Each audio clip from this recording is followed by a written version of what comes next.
Ran to hit.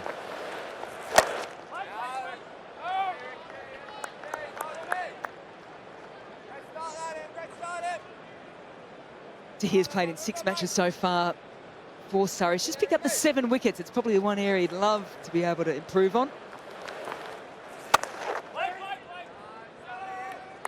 That's the thing, when you play against spin early, you just have a look. Especially players like Milan, just try and get a feel for what's happening, what the pitch is doing.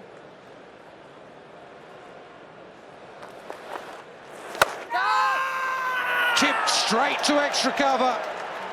The plan to bowl to here has worked beautifully. And he's thought about the short boundary too. He ran away from that, because if he kept going, I think he might have been in about row 6. Massive, massive wicket.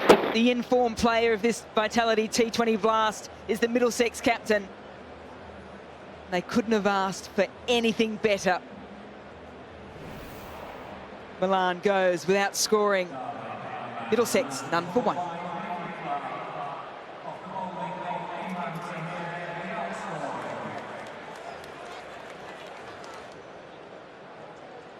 Well, that's a good start for Surrey.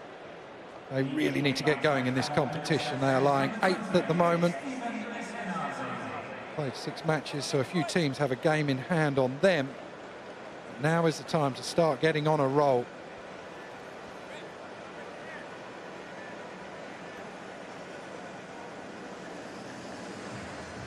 Eskenazi will have to deal with Imran Tahir. Been a bit of a shining light for Middlesex too. Yes, there's the names of Milan and AB de Villiers. Oh! But I think he's been brilliant at the top of the order. He's got 2 40s and a 50 to his name already. He finds himself out in the middle, the first over, because of that.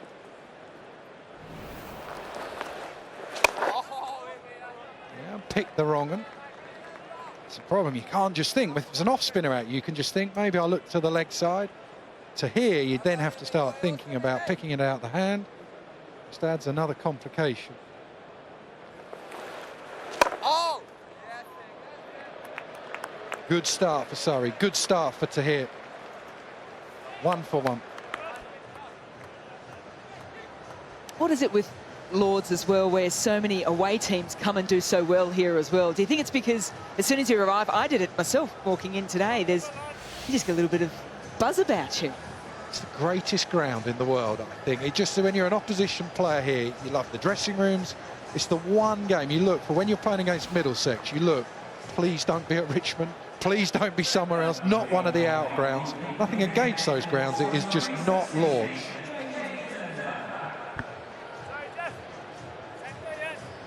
Captain Dernbach. So spin, open the account. Now we have a bit of seam. He's got a standing ovation in the first game back here at Lords. Did Eoin Morgan.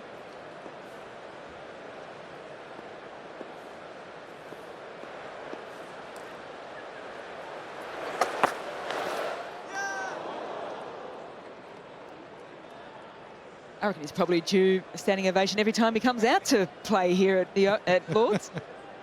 Wherever he goes in England, actually. Why not? Magnificent achievement. Can't believe I'm saying it on air, but they really have changed the game, England, in the way the one-day game's been played over the last few years. The weight of expectation. Did a magnificent job.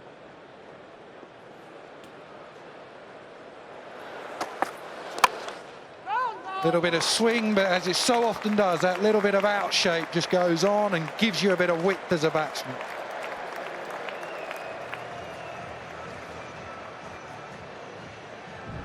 And Eskenazi is doing what he's done right throughout this Blast competition so far. He just gets into a very solid position very quickly. What that means, typically, he's picking the length. Well, his balance is good.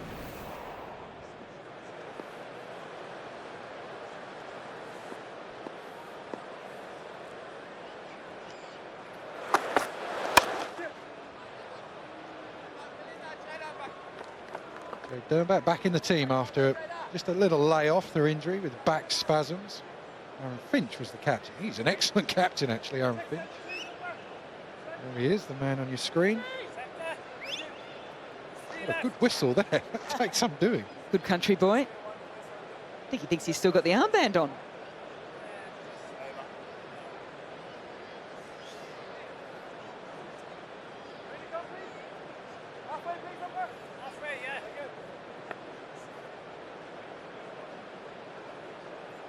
Sterling yet to face.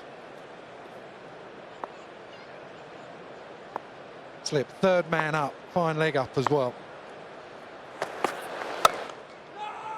Has to be straight. Has to be straight with the field set as it is. Deep cover, deep square leg. Yeah, pressure on Surrey right from ball one. 1 win, 4 losses, 1 no result. This is the game, as the captain said at the coin toss, is where they have to turn it around. Don't want to find themselves in a situation of must-wins for the last 5 or so games.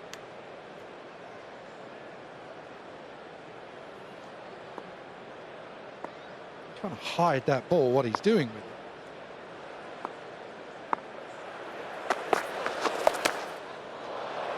That is far too easy.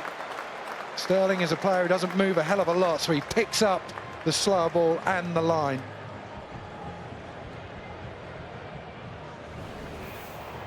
I think if anything there, as you can see the slow ball out of the back of the hand, he's just waiting on that line more than anything else, particularly with the field that he's got at the moment. Got fine leg up. So you're on hiding to nothing if you get the line wrong.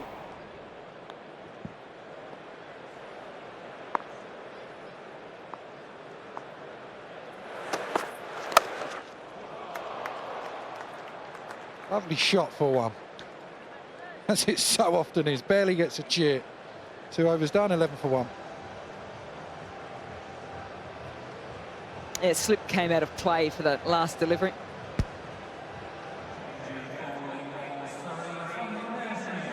People still coming in. There's that little buzz that you often get here at Lord's. Just a hum.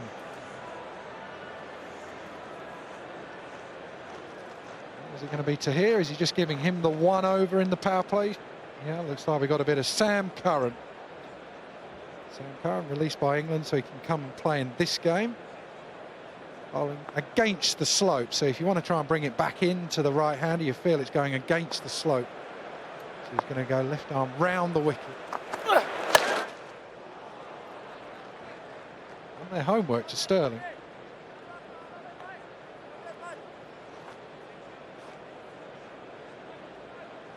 It was almost a carbon copy of the last shot that he played off Dernbach's first over, but they had the cover sweeper out. And that sweep is very square.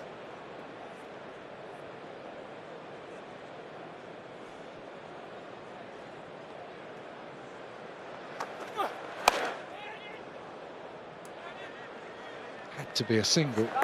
Had to be a single. Well done, Imran Tahir. Yeah, without a doubt.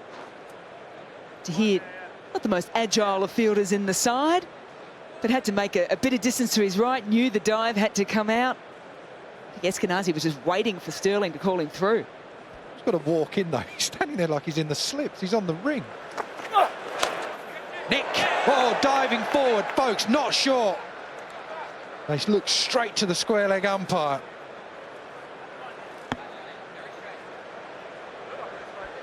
Peter Hartley will go and confer. Imagine they're going to take it upstairs, but look for the soft signal. Soft signal is out.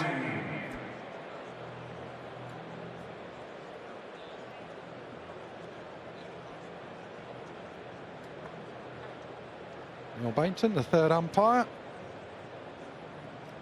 Folks, you saw him really, he took the catch and then straight away he looked up to say he wasn't sure himself. Curran front foot is absolutely fine.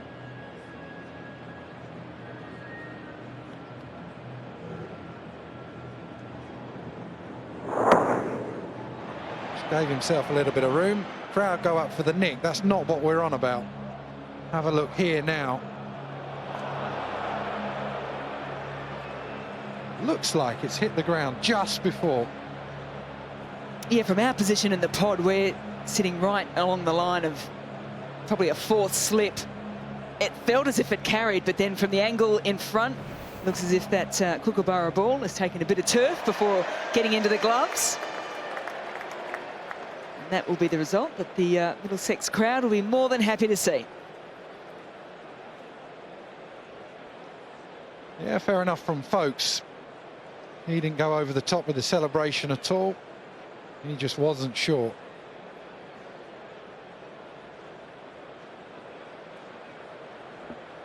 Oh, it's difficult to judge it too when you're coming forward. Even harder as well when you've got the gloves on. You can't get that real feel of the ball in the hands. Did it hit the fingers first, the palm? Good angle. That angle from left arm round, really cramping you for room. I suppose the decision you make if you're someone like Sterling is whether you try and get across and you flick him into the leg side over mid-wicket, something like that. It'd be dangerous trying to give yourself room. Yeah, I think if Sterling does look to go aerial, you wouldn't be thinking pretty much sort of mid-wicket through to mid-on. Fielders up in that zone. Full toss, man busy out of deep cover, doesn't matter. Jordan Clark can't get anywhere near that. This is why he's such a good player, Sterling. He had the two half volleys that he absolutely drilled to the sweeper on the boundary square of the wicket. But then he knows that if he gets that full toss, he can hit straight through the line of the ball. He made the adjustment.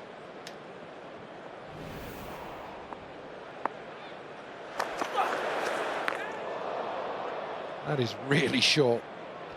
Yeah, no ball.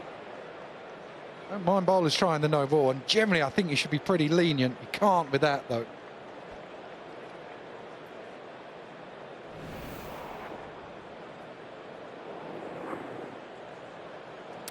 Yeah, you don't mind at the end of the over too, because you're still not too sure as a batter, do you? You're going to get the short ball, the fuller one. You bowl at the start of the over, you know you've got a lot of full-length deliveries to go. Might be a couple.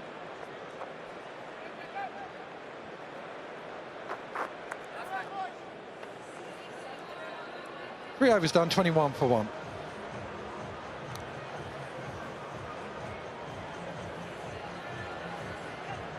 Yeah, crowd just starting to fill up now as well. Why wouldn't they want to be coming in? Get the opportunity of watching that guy go about his business, AB de Villiers. He's got to head back to South Africa, but he'll be back for the end of the round games and finals if Middlesex make it.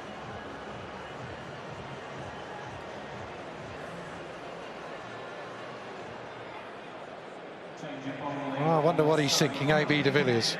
Probably, why do I have to keep putting up with Nasser Hussain? He won't stop texting me. He's all over me, the fella.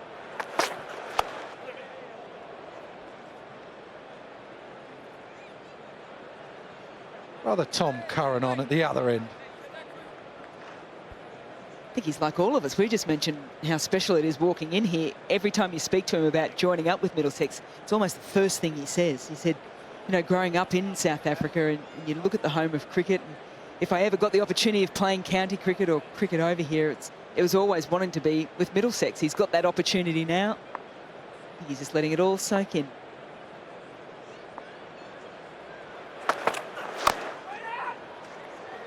I've been impressed with Curran. He's had a very up and down blast. Extraordinary figures at times and then gone the journey at others.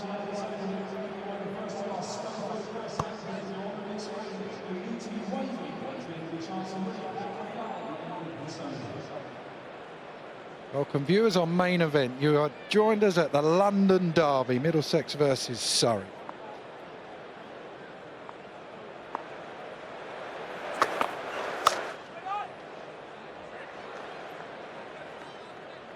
Surrey talk about how they haven't had success in this competition for a while actually, and a lot of it down to the fact they haven't been planning as much. They haven't really been going into games with real clear plans for each batsman, for every opposition. And they've sort of sat down and thought, right, we need to put this right. So you're seeing different fields, different plans, constantly changing things throughout the power play as well with who's bowling.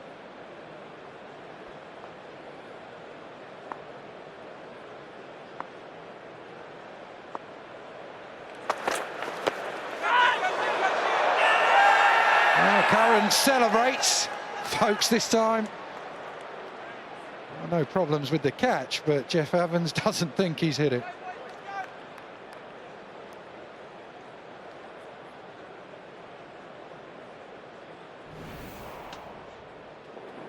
You can see what Sterling was trying to do there, moving across the crease, trying to open up that onside. And it got on him very quickly. I think it was through the gloves, and it's hit him on the left hip, off the thigh pad, ballooned up.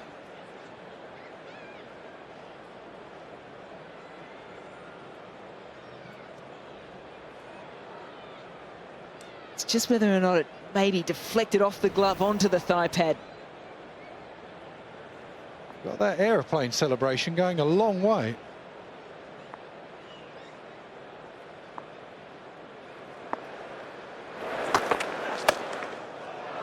Brilliant batting, gave himself a lot of room, showed the stumps, and then just creamed it through the offside.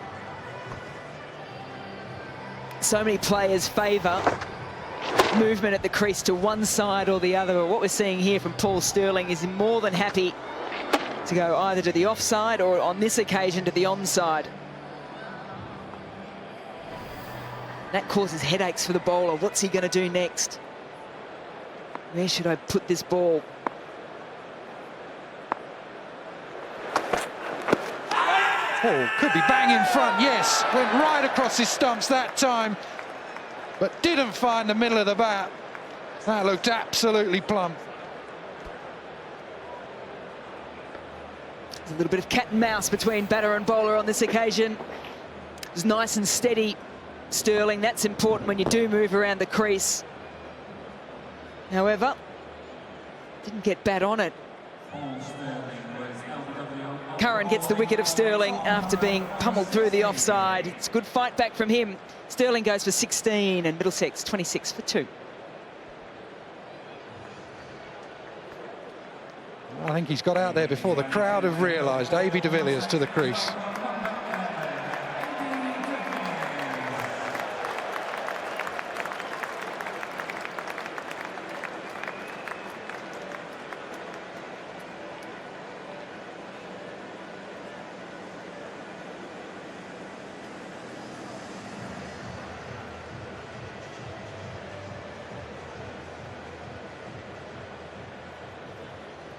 One of the best there's ever been in this format, A.B. de Villiers, and this is why he's here. Sterling went right across his stumps. That was never missing.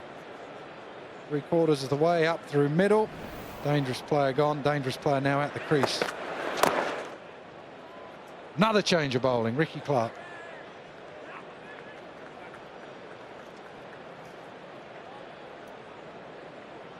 A big challenge now for Ricky Clark too, and the most senior players going around. Hasn't picked up a wicket yet in this Vitality T20 blast.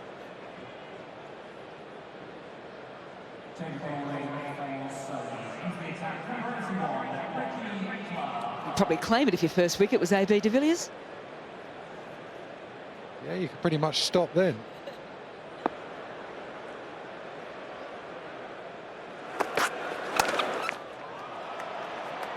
So much time.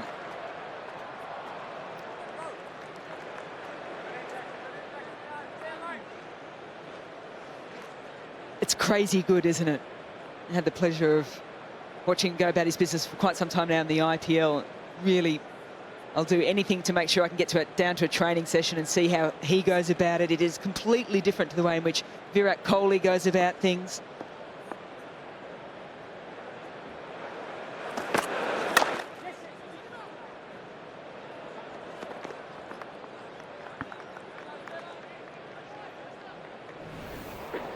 Well, this is what the umpire saw, umpire Cam. I reckon you'll have tougher decisions to make as an umpire.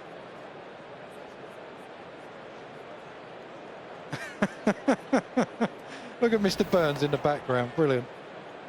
Not got his glasses on. He's a little bit Captain Serious there too.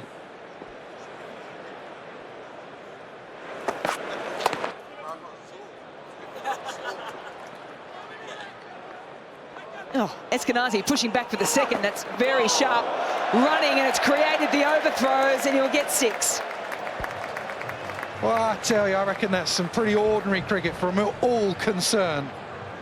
Wasn't great running. There was serious amounts of ball watching going from the batsman. Just have a look at this. Imran Tahir with the throw. Ben Folkes, but actually nobody was backing up. De Villiers was well gone. All he was doing was just watching what was happening at the other end. See him there, just ball watching all the way. Half a chance. Ricky Clark get back to the stumps. You still could have got him out. Now, there's some pretty average cricket all round that. That's a lot better. Very easy pace pitch, you'd say, seeing shots like that. Wasn't that short.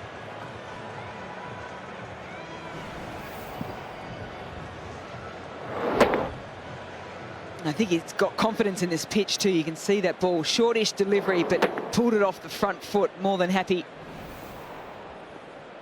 to get into that position. That means that typically he's going to be hitting forward of the wicket.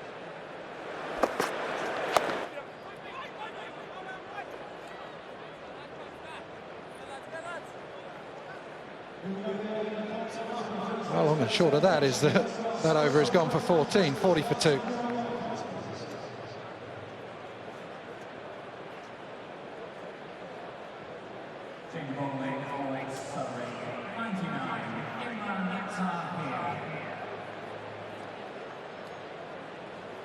It's going to be Tahir once again. It's going to swing around though.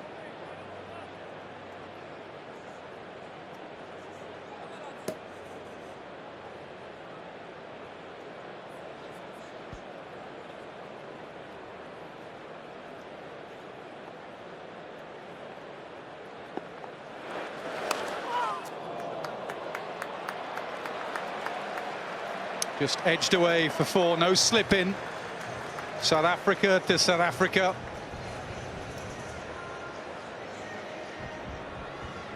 This is a big battle. Tahir's been brought on for De Villiers. No real turn here, just opening the face, and he'll take the boundary. Just a reminder too, Tahir did get De Villiers just a couple of weeks ago. Oh, what a shot. Up and over, wide, mid-off, into out. Back-to-back boundaries for De Villiers.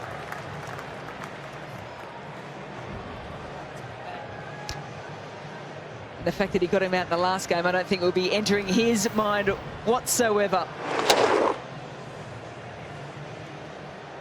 Yes, that's nice. You almost feel blessed that he didn't get run out in the last over. Flicked away. Will that go all the way? Not quite. There was that De Villiers shimmy to leg and then got back into position. This is what they came to see, the Middlesex fans anyway. Whoever's working on that Jubilee line, get it fixed now. Get the Middlesex fans here. Because AB is not only in town, he's out in the middle. 12 from 3. Just knocks it. De Villiers wants 2. Is Eskenazi quick enough? No.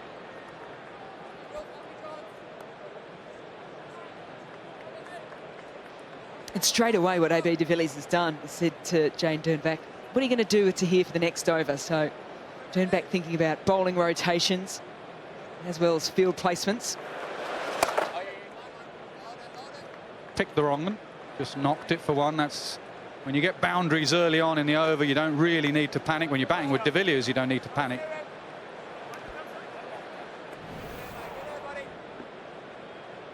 See the back of the hand facing towards Eskenazi. That's the cue for him to know the ball pitch and move into him. Everyone up on that offside. That's why he gives himself room. Does he get it past mid-off? No. End of the over, 54 for 2. Well, it's the perfect start for Surrey because they got the in-form captain out in the very first over. That just fell short. Had to go up to the third umpire. Folks straight away said he wasn't 100% sure. Sterling was timing the ball very nicely, moving around the crease until it was his undoing. And then Mr. 360 comes to the crease.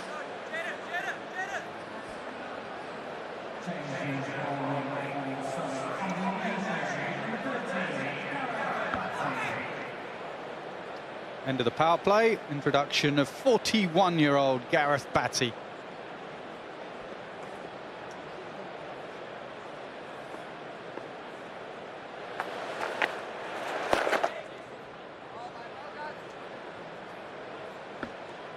Yeah, leading wicket taker for Surrey so far this season.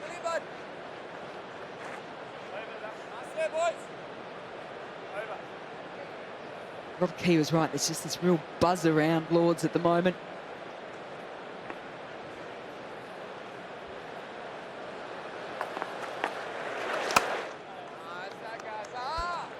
Different styles out there. T20 cricket is not about technique, but Eskinazi stays high against the spinner. The best players of spin get a little bit low and pick length.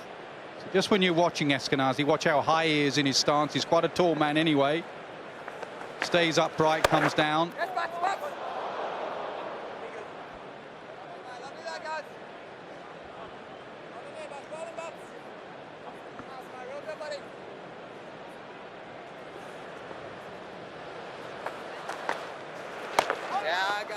Yeah, 2 dots. Now he's fretting. There's no boundary early in this over.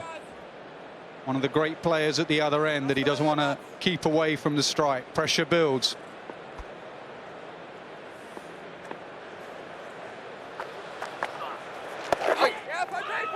No, run out chance. Gone. Absolutely gone. That was all from 2 dots. That was all from De Villiers at the other end. And Eskinazi succumbs to pressure. Well, you called it, Nas. You could feel something just building here. Was it going to be a risky shot? No, it was a risky run. There was no way known Eskinazi was going to force AB de Villiers to run on through. He departs for 21 and Middlesex 56 for 3. One of the biggest cheers of the evening. World Cup winning captain, Eoin Morgan.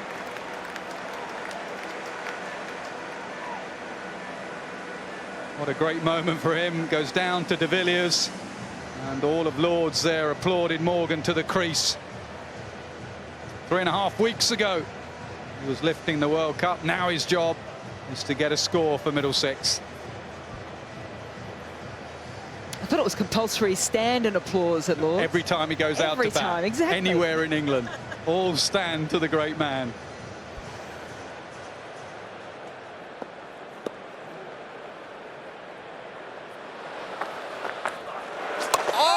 Brilliant from Batty, really good. 2 singles, a run out in the over, 56 for 3. There was no run there. Mid-wicket in the background there is fairly deep, but he hit it and he was off, and I think De Villiers realised he had been struggling.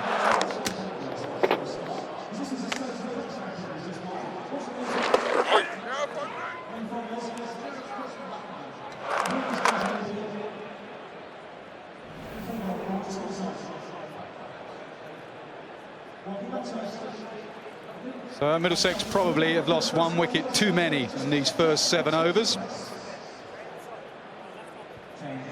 Strike rate's pretty good. They're 2 best players at the crease right now. Milan went cheaply, so these 2 got to build a partnership. Kumar's next to me. Yeah, the game's well set for AB de Villiers to try and take this game deep. He's been showing us glimpses of why he's the best T20 player in the world.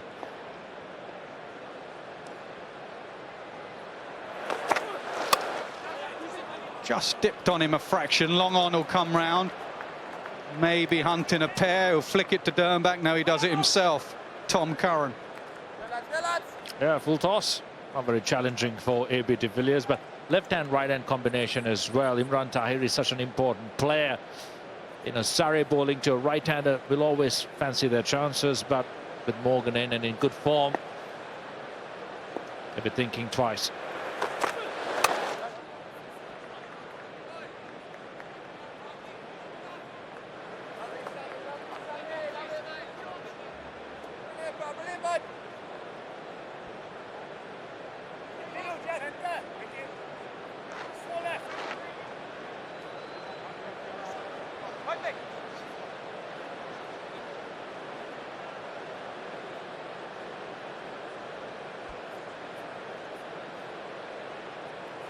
meticulous with their field.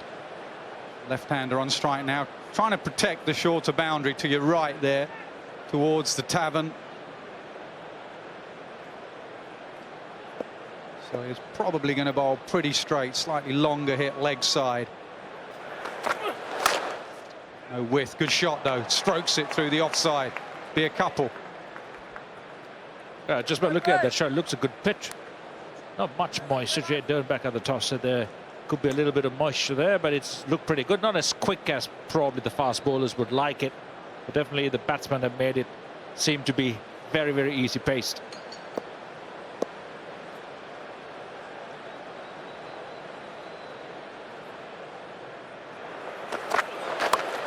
Pulled away. They all like a short ball against Morgan nowadays when he first comes in. Sure, Curran's quick enough to trouble him.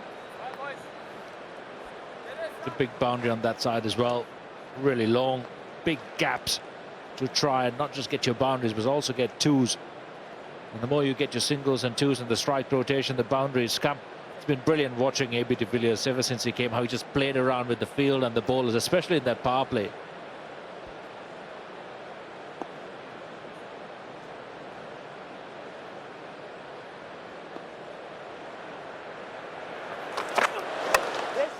Gets his Yorker in on that occasion. De Villiers just knocks it for one. We had a theory with AB when we used to play at international cricket. When he's walking all around to try and keep attacking the stumps and hope and pray that he misses one. He rarely did, but that was one way of trying to stay in control when he's trying to maneuver you and bowl into his areas, to really just pick a spot and stick to it. The power play becomes really difficult. He's so good at just moving around and then quickly getting back into position just at the moment of delivery.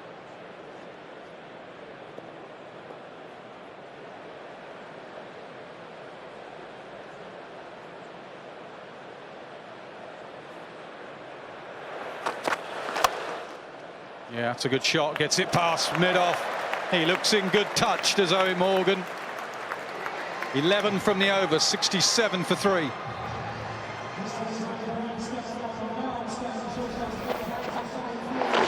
That's really well played. Hit through the line, hit into the gap, and the outfield is fast enough to take it to the boundary. But just the last delivery of an over is such a crucial delivery. It's actually advantageous to even have a set play to tell the batsman what you're trying to do and just try and minimize damage.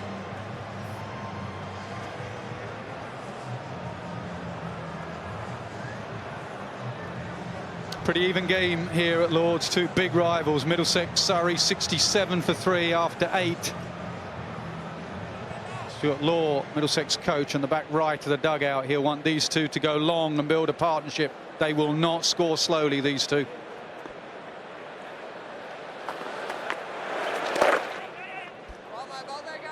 They got to bat his ball well. He's got the long boundary, bowling to the right-hander. Eoin Morgan might be looking at this shorter boundary. He's really good at sweeping and slog sweeping the spinners. It is a risk. There's quite a lot of overs still to bat. Sometimes in T20 cricket you get carried away and you think, well, you're always under time pressure. The overs are going quickly. But still 8.1 overs. Enough time to really get into this game with the partnership. Two men there for the reverse sweep for Batty against Morgan. Gets it past extra cover again. Should be a couple.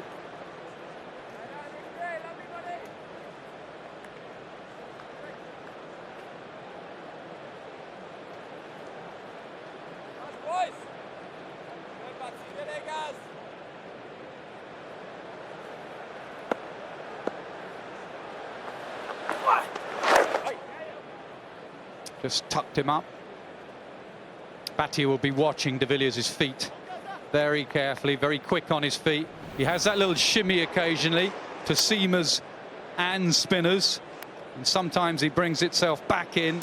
He uses it almost as its trigger movements, get him into the shot. It's all about exploiting the field. He looks at the field and he thinks, okay, I need to be in this position against this bowler. And just like that, move around and get the bowler to bowl into the area that he wants. He moves to the leg side, you bowl on the stumps, he goes to the offside or he slog sweeps you. If you follow him with a short square leg up, He goes conventional sweep and goes over the fielder. Very smart. He doesn't do it all the time, but only when he really wants to and needs to. Wide or no wide? Yep, given. Batty's having a word. Very harsh. Very harsh. You can do a Joff Raj and try and refer that.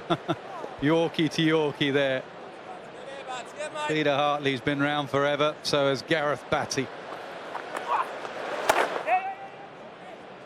Been very good here, Batty. He's bowled 11 deliveries, 4 dots, just 9 runs. The interesting length that he's bowling as well. He's trying to stay away from a fuller length to both batsmen, especially the left-hander. Mindful of that shorter boundary on the leg side. Seems to be working.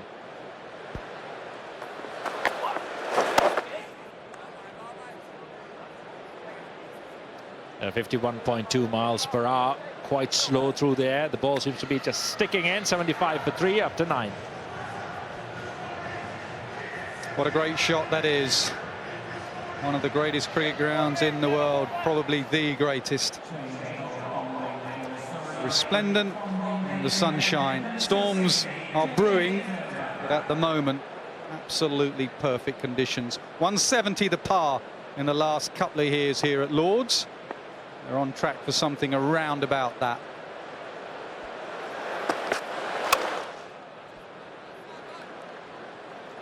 I'm talking about storms. This just seems to be the calm before that comes and hits, especially with AB de Villiers. Seems to be just setting himself up for a charge here. Very circumspect, taking the singles on offer, not really going big in terms of risk. Morgan needs to contribute as well. It's so important when one batsman's quiet, the other one takes charge.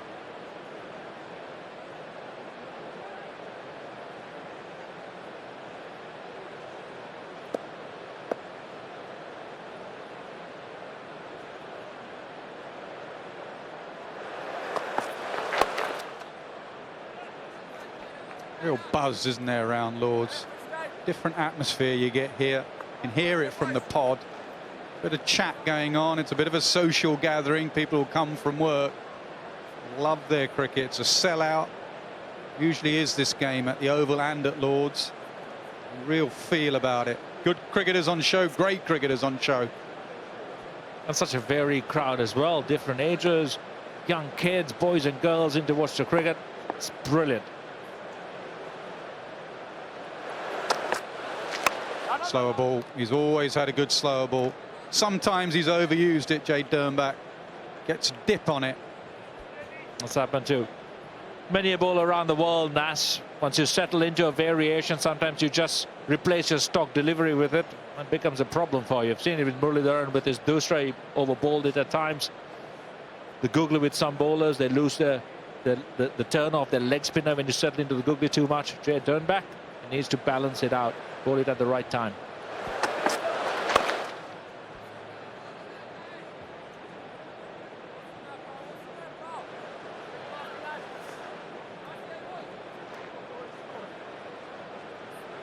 Sometimes difficult as a batsman, as when you have a short boundary, just can't stop thinking about it. Sometimes it just takes over your focus and you lose sight of the fact that there are other areas of the ground. Left-hand, right-hand combination makes it a little bit easier for Middlesex. See that test pitch there covered in the green tarpaulin. That's the middle, that's right centre. So the fact that we are 3 strips to the right of that shows the short boundary on that side for Morgan. Over mid-off. Another slower ball, but it was a full toss and it was put away. Yeah, one variation too many. It's a very poor ball. You don't want to bowl a rank full toss to any batsman.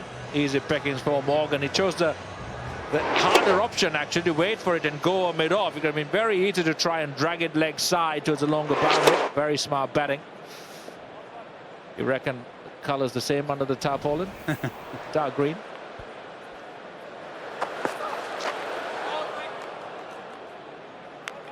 Seven from that over, 82 for 3.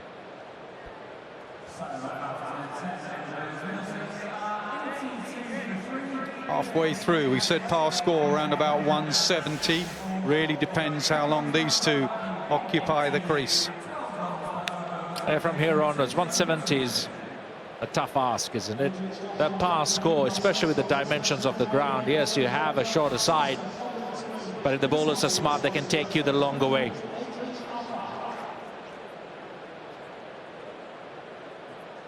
Gareth Batty, the pick of the bowlers so far, 2 overs for 10. Gets it past extra cover, long off, tries to get round. They'll have to have a look at that. Some fancy footwork. Pope in the deep. Eoin Morgan said on interview to me earlier how to protect. These are the areas that are longer, the bigger hit. Feet, okay there. What about now when he does a bit of a dance? Well, I think he's okay.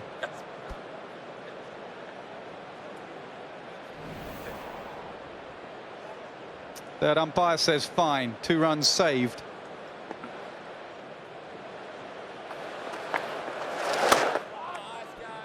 There we go, looking for the shorter side, trying to go through extra cover.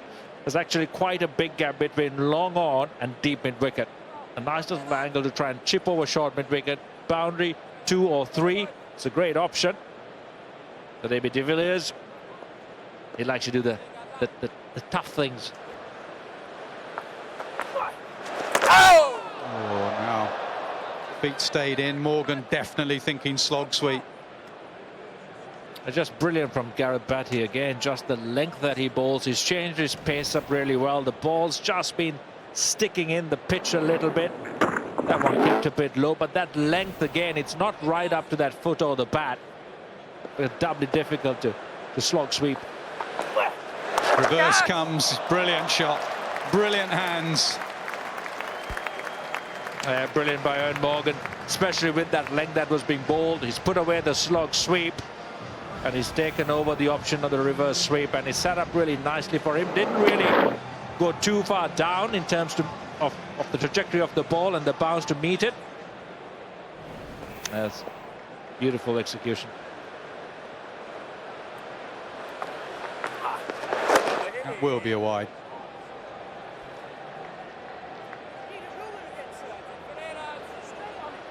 Every time there's a boundary, the bowler goes under quite a bit of pressure. 100-year discussion that between Batty and Hartley. And it's missed by Folkes, and that'll go away. 4 byes.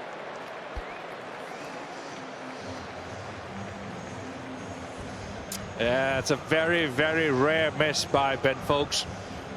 Probably, or definitely, is the best wicketkeeper going around in England. Yeah, he won't be happy with himself. He demands a lot of himself in terms of wicket-keeping. I'd like to forget that one.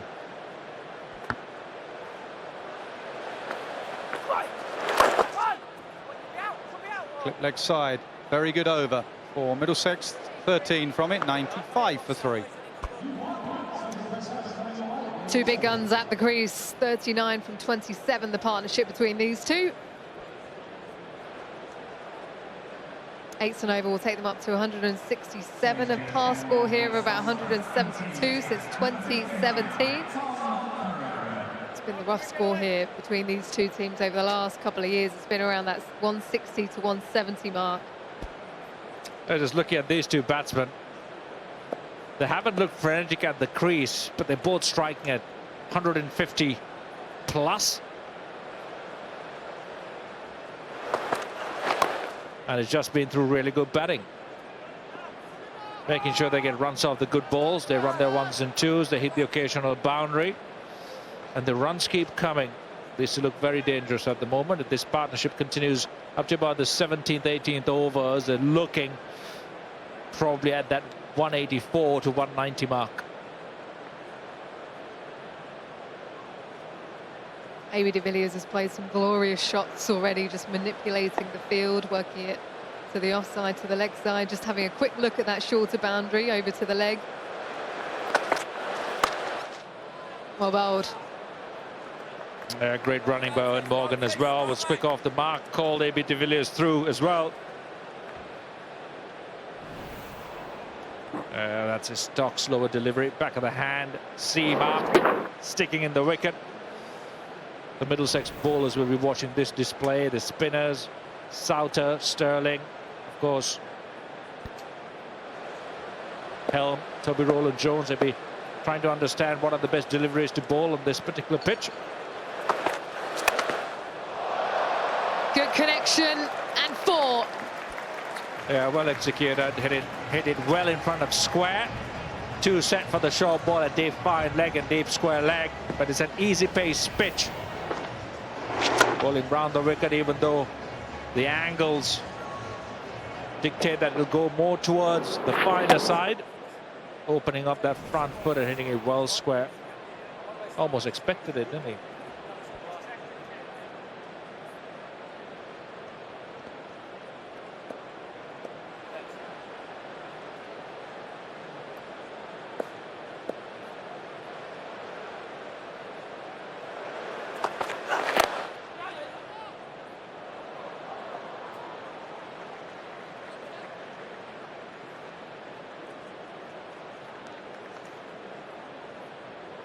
Yeah, well, it's quite often now in the limited overs format that bowlers tend to go short to Morgan. Of course, you can only bowl 1 in the over in T20s. So you've got to be very careful as to when you use it. You don't want to be using the first delivery of the over.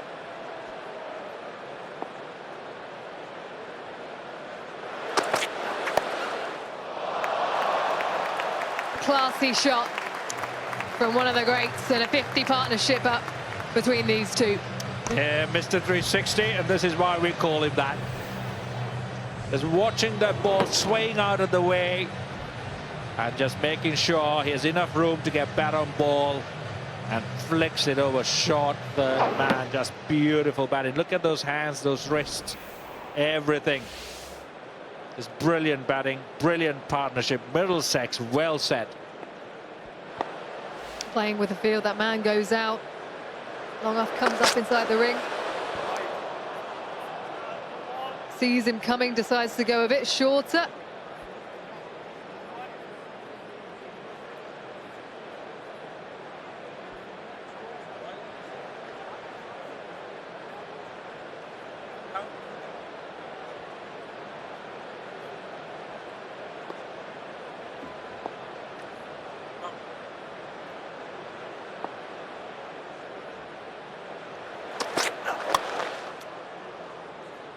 Good delivery, not able to get any sort of leverage underneath that one. AB de Villiers, protection on that leg side as well.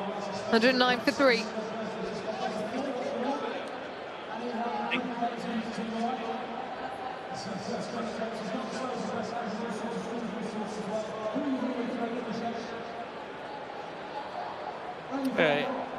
For a lot of other batsmen, a stroke like this carries a huge amount of risk, but not to AB de Villiers. That's because he's so well in control. He practices these shots in the nets, prepares so well to come into a game.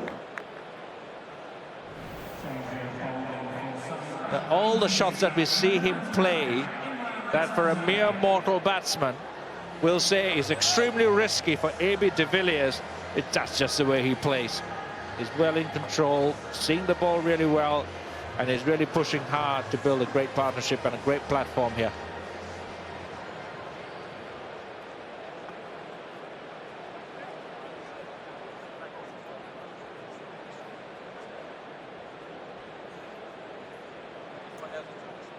Imran Tahir back into the attack then. Picked up a wicket in the very first over of this innings.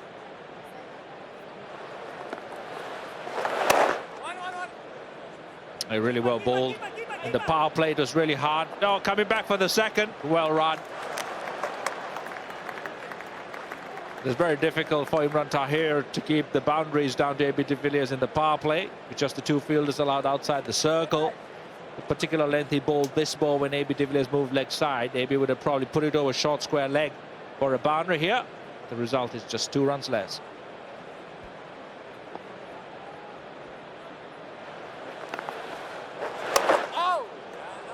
A nice little battle between these two. Decides to follow him.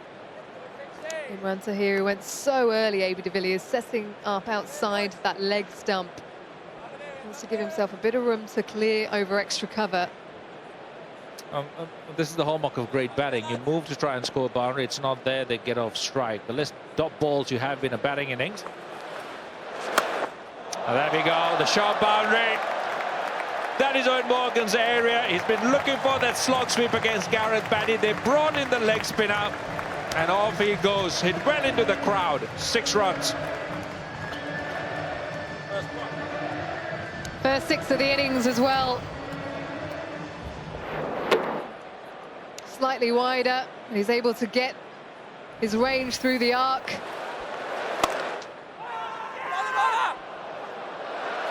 Bit of hesitation in the middle. Needed to be a lot tighter to those stumps. Might have been close.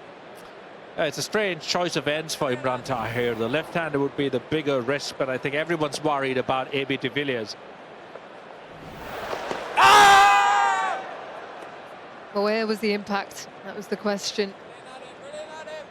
Pretty sure it was outside the line of the off stump. They probably want Imran Tahir bowling from the opposite end.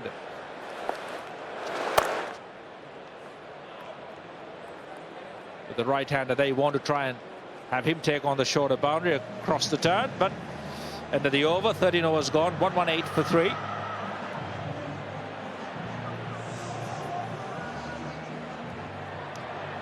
Middlesex on course for 174 if they go 8s and over. I think with these two in the middle, de Villiers and Morgan both set, they'll be looking at 180 plus for sure. Dernbach brings himself back on. Lots of slower balls that are being used on this surface. Maybe de Villiers, generally someone who reads it well, but he's just settled for working those ones for a single. Singles are so important. You sometimes lose sight of that in T20 cricket, but if you have less than 40 dot balls in a batting innings, chances are that you win close to 80% of your games. The only way that differs is when the boundary count is extremely high and your side packed full of power hitters.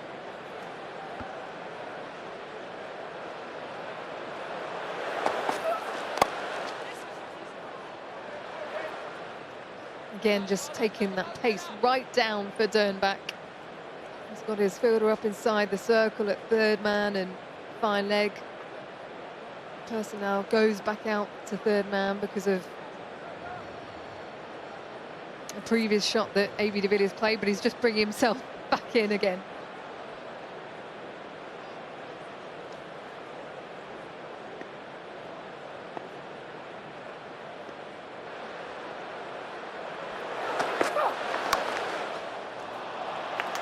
He's found the gap on this occasion, AB de Villiers. 4 more. Another best line to bowl with a short fine leg up. Another back of the hand slow ball. But AB, look at those wrists. They'll whip and flourish of the bat at the end. It's brilliant at reading length and line very, very quickly. He's got a shot for every ball. Last game, of course, for him in these group stages. He wants to entertain, swing and a miss on that occasion. He just maneuvers the bowler into bowling exactly where he wants him to. Moves around the crease, but he's in such a good position at the time of release. He's got a wide base, he's really still. He's never on the move when he's playing a shot. It's always just before. Then he sets himself. It's so important to have a strong base. The hallmark of AB de Villiers' batting.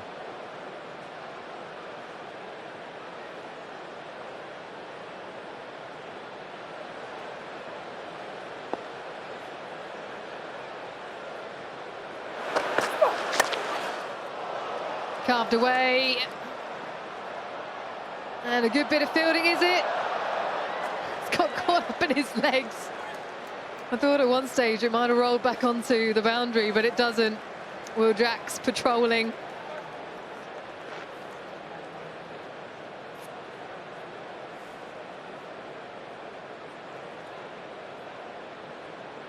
Checking the boundary. And the height of that delivery to AB de Villiers.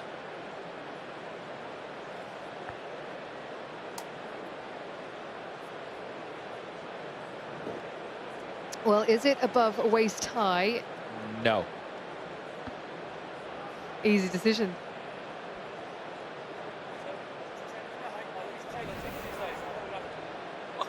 Well, Kumar.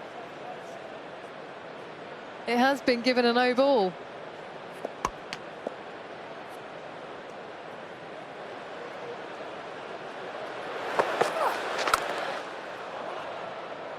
Okay, confirmation. I'm just hearing that it wasn't a no ball. Jeff Evans just having a bit of fun with us. 128 for 3.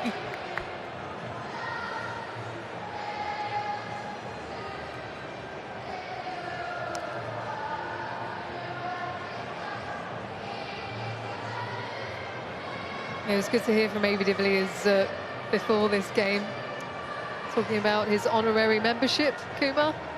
AB de Villiers, honorary life member. It's a wonderful thing to have.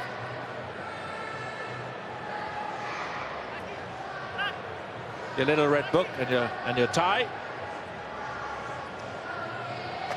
You get your egg and bacon, but then you also have the option of buying a more subtle tie. I've been fortunate to get mine as well. We'll all be hanging out in about 30 years' time with our Zimmer frames and our egg and bacon.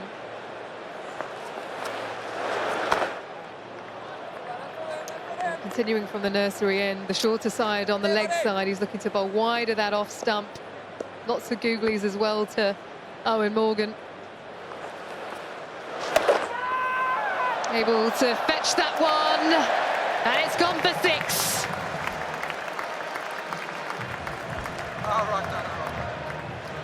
Well, he knows what the plan is. Just watches and waits, slightly flatter. Such good reach on the ball, Morgan. Excellent player of the sweep shot. It's right into his arc. Nice shots. He'll be fuming that he missed out on that one. Well, the blast doesn't get much better than Morgan and de Villiers in full flow. Oh, Morgan, 42 from 25.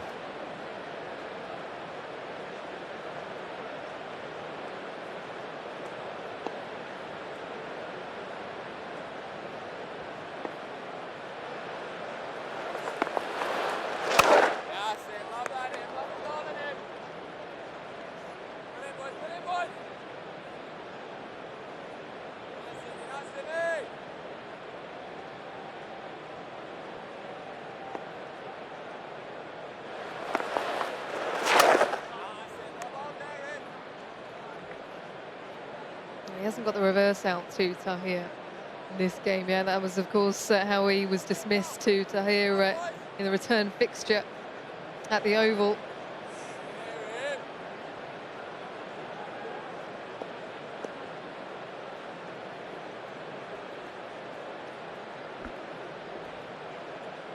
Got some fun coming up at the halfway stage, Keezy. Fun's not how I'd describe it. Drop short, and Eoin Morgan capitalises. Does he? Yes. It's gone all the way. 2 sixes in the over. Real drag down from Tahir. Morgan was cheering this over the boundary. It went up a long way. Not sure, it was right out of the middle of the bat, and that is a big part of the ground. Just enough. Oh. Who was that? Who went? Oh, what a shot that is. That is the best of them. That was time. That was beautiful from Morgan. Excellent over for Middlesex. 21 from it, 149 for 3. Morgan goes to 50.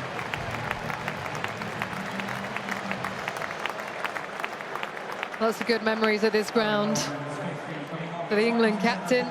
He's entertaining everyone this evening. 54 from 27 deliveries, his 34th 50 in T20s.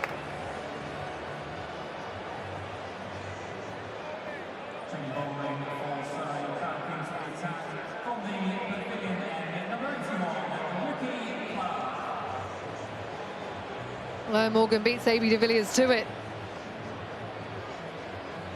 But 27 deliveries. How long do we have to wait for AB? Ricky Clark back into the attack now for Surrey. Went for 14 from his first inside the power play.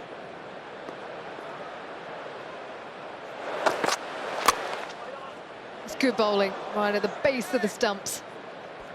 So what's good, even AB de Villiers is happy when he sees Morgan playing the way that he is. Morgan's strike rate is 200. De Villiers is just happy to say, off you go. You're flying, I'll let you have it. This was Morgan's 50. Had a fair few boundaries in this innings. That, I'd say, is the best of all of them.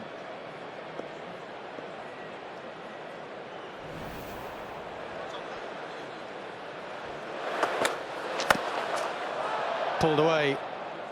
Just a single on this occasion.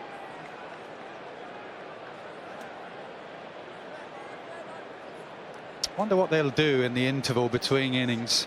Any idea, Rob, what they're going to do? What are those round things on the ground? What they call zorbs? Do you know anyone who's going to get in those in the interval? Yeah, I don't know anyone who's going to get into one willingly.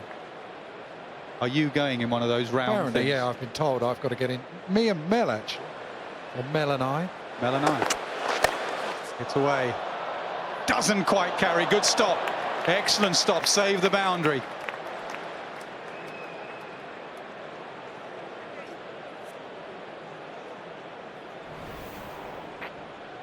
Jordan Clark had to make a decision. Does he go for the catch?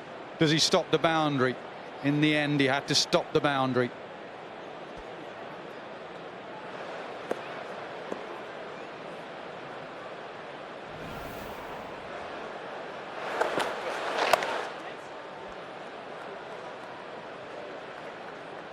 What do you do when you get in one of those zorbs? Well, they want me to run the length of the ground. That's a bad start. I know. I don't want to do that. To run. I don't want to do that. Not in a zorb. It's going to be windy this evening. You could end up back in Kent or something. The original email I saw said that you and I were going to do it. So I thought if you would do it, I'd do it. Then I get here and find out you're not. I get sick in things like that. Goes across his stumps. Mid-on, tries to get round, won't. 50 for Morgan, 50 for de Villiers now. Get ready as well. This is going to be good to watch. Any more that he does from here. Shots like that, the movement across. De Villiers at his best. Just misses his Yorker, Ricky Clark. You see him do that so often, though, de Villiers. Gets low, almost on his knee. There's that shimmy. Again, that longer boundary. They're all right, just a couple.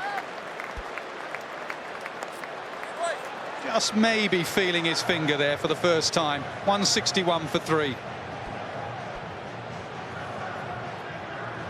This is what you see. How many times have we seen it? Whether it's on TV, whenever you see him play, whether it's in the IPL, South Africa, whoever he's playing for, when he's in full flow, this is what he does so well. Fast feet, the dummy across, then into line on the offside. Not quite out of the middle. You might see a few more of them. He said, didn't he, in that wonderful masterclass he did, that it's become part of his shot.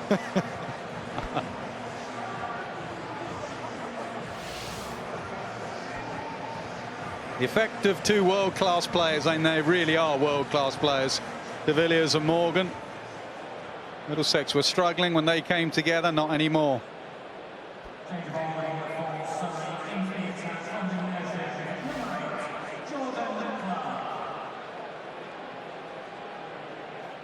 Problem for Middlesex, problem for Surrey, is that one of these two is always hitting towards that short boundary. Now it's Morgan.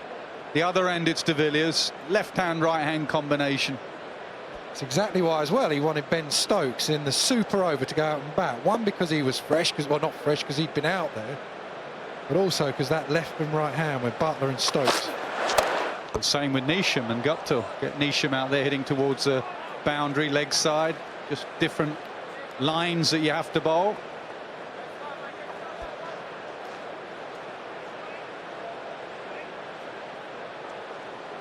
Jordan Clark, come on and bowl your first delivery with de Villiers and Morgan on 50. Good luck. He's just been waiting to come on, hasn't he? Probably gets to the point where you're desperate for a bowl. Then you see these two doing what they're doing. And you're thinking, right, do you know what? Go to the ones who've already had a go.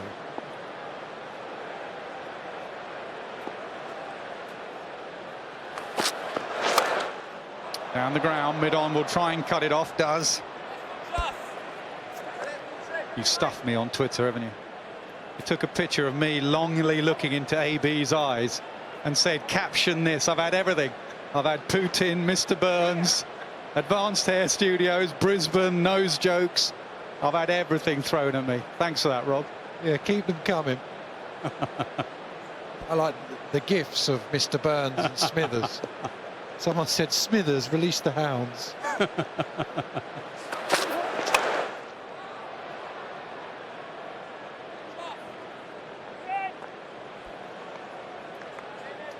They need a wicket, otherwise it's going to be 200 here. 36, that's what these two will be targeting. 36 more, 3 overs and 3 balls. You think, though, they're going to get a good score, obviously. But then you got Finch, that man we just saw in our screen. Finch to come and open the batting. Shame no Jason Roy, obviously, but there's some serious players out there today. That man can make short work of any score. It's the first time he's had a bit of a hack. He'll still get 2 for it, but a bit of a tired hack from de Villiers.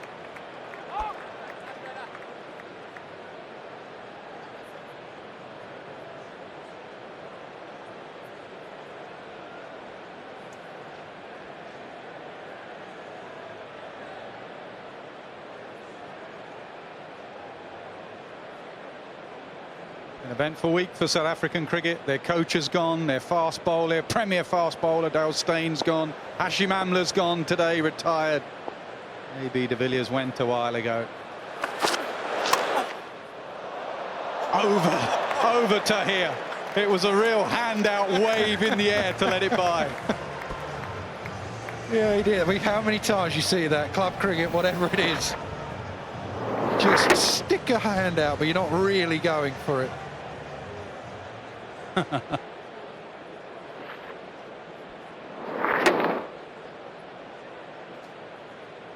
Tahir now goes back right in front of us at the pod.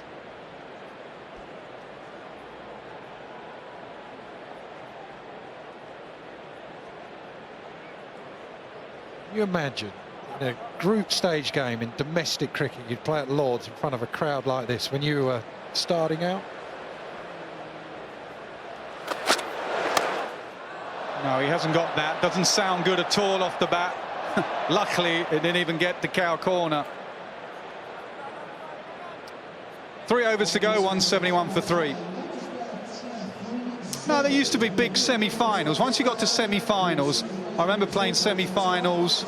Used to go to Old Trafford when they were a gun, one day side Lancashire, and the crowd used to be like that. Maybe the odd Sunday League fixture, but you're right. Domestically, in a group stage game, this is brilliant.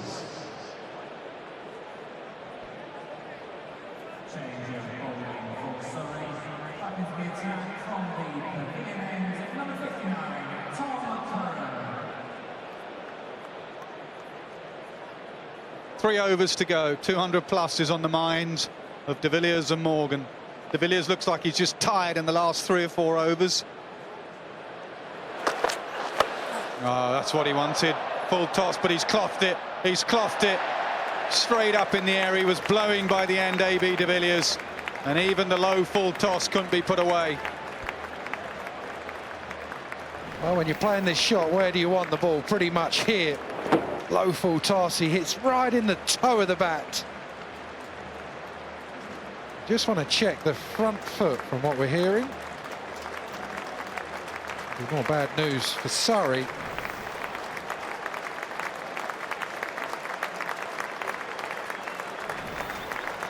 Here we go, just have a check, looks fine. We'll roll it on. I'm just going to check for the waist-high full toss. That's fine as well.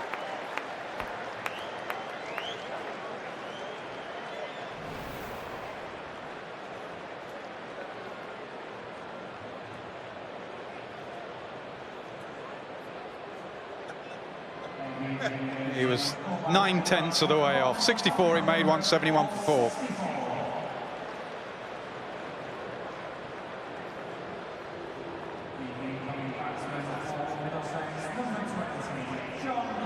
John Simpson comes in. He'll be at the non-strikers end. They cross, so Morgan will be on strike.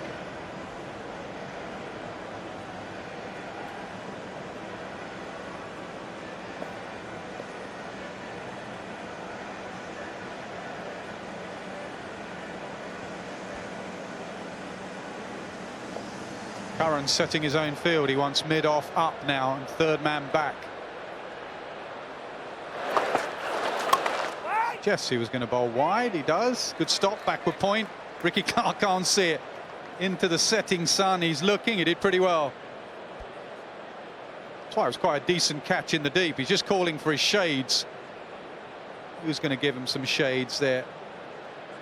Now they're just going to swap. Someone with shades. Pope's going to go there.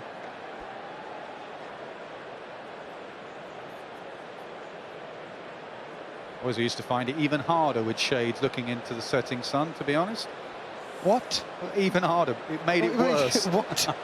I mean, obviously not sat on the beach. It's useful on the beach, but a backward point, tough. Nice timing. It's one thing about this surface. Shots like that tell you it's a good surface. Simpson is a good timer of a cricket ball as well. Not the biggest fella by any stretch, but he can hit a long ball. That is why he comes in when he does.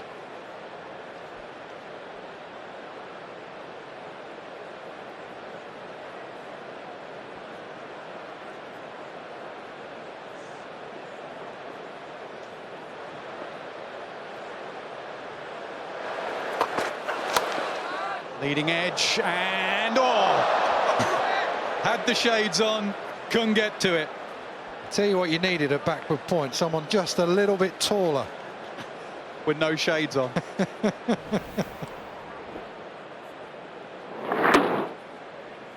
Where was Ricky Clark? Moved to mid-off, the shorter Pope was there, couldn't get to it.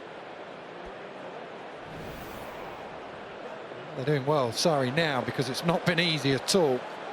Just starting to claw it back. Problem is Morgan is in, set and ready to go. So over has been a good one from Curran.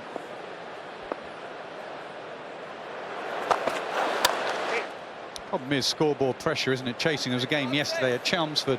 Somerset, Essex, Somerset got, what, 215. And you thought, oh, good pitch, Essex, you never know.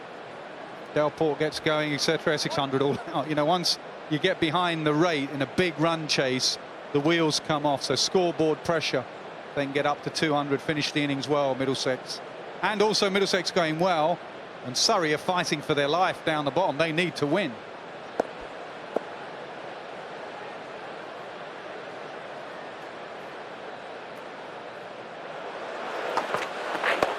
Follows him, good bowling. Decent over with a wicket, 7 runs, 178 for 4.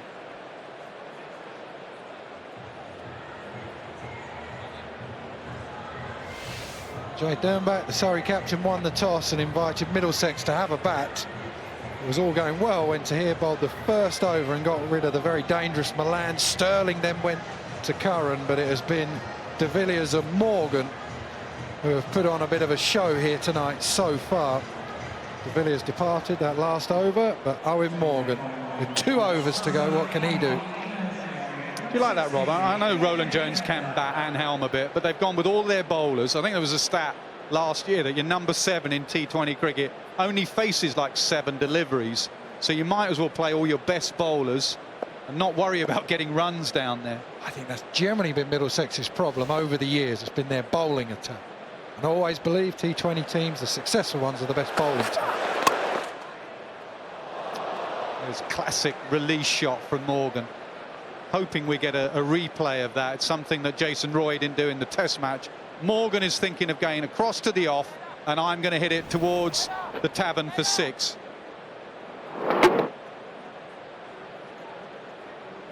You watch him go across, and then at the last second it's not there, and he opens up the offside. called a release shot. Just have a plan B, basically. Some creature has just waved to Rob Keane as he walked past the pod. That's long on. Is it 6? It is. A yard too far.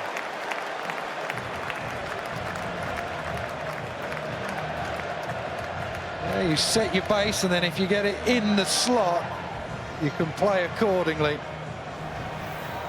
Moves early. He said when he played against Afghanistan, he did things then that he didn't know he could do, even at the stage of his career that he's at. Not far away. Now cloth that, toe end. Simpson will try and get back for 2 to get Morgan back on strike. Good running, good cricket.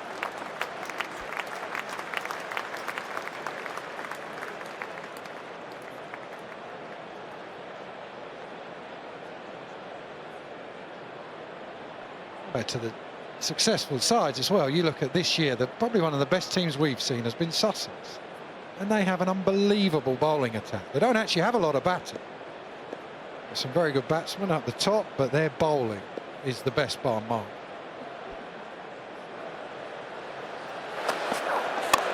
This time he does go leg side. This time it doesn't go all the way. It's taken.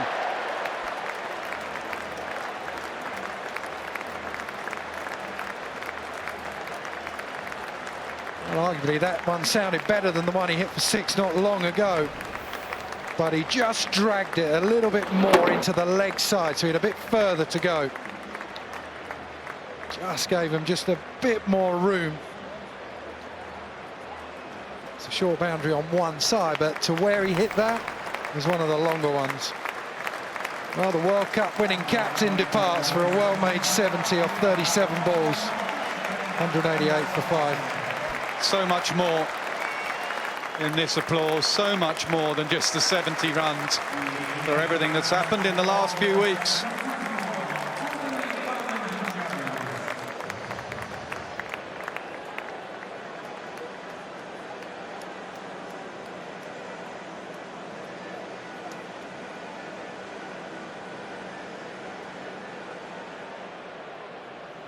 Again, new batsman won't be on strike. Roland Jones comes in. Again, they try and go leg side. This time it will go. Got that wrong. Got that really wrong, because it's into the surface, just sat up in the end. And that is the shortest boundary on the ground. Tried to push it wide of that off stump, but he went across. Good hit. Length, isn't it? I know it was a slower ball, but he's got to try and maybe go wide Yorkers.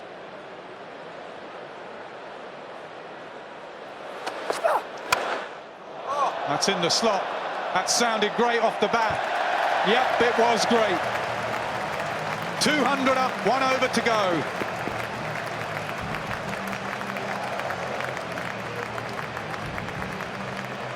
Such good timing. That is not far away, a decent Yorker, but unfortunately that not far away from a decent Yorker is there to be hit. Just a real flick, nothing more really, real check shot.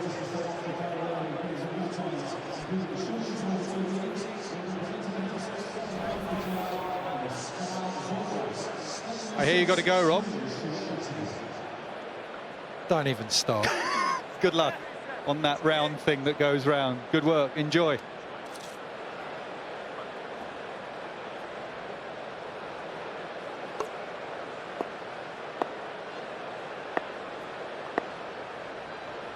Roland Jones on strike, 6 deliveries to go. What can they get up to? Oh, low full toss. Low full toss, maximum. They really haven't got their Yorkers right at all, Surrey.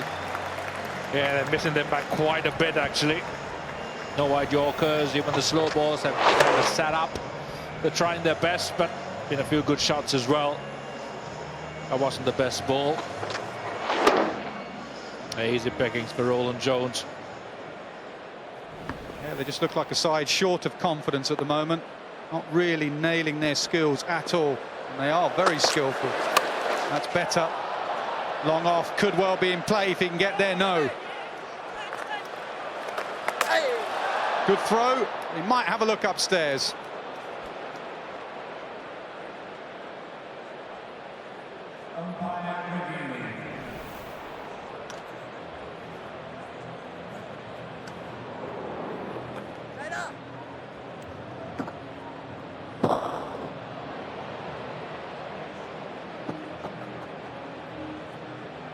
Close. This is a better angle. And looks just out, I would say.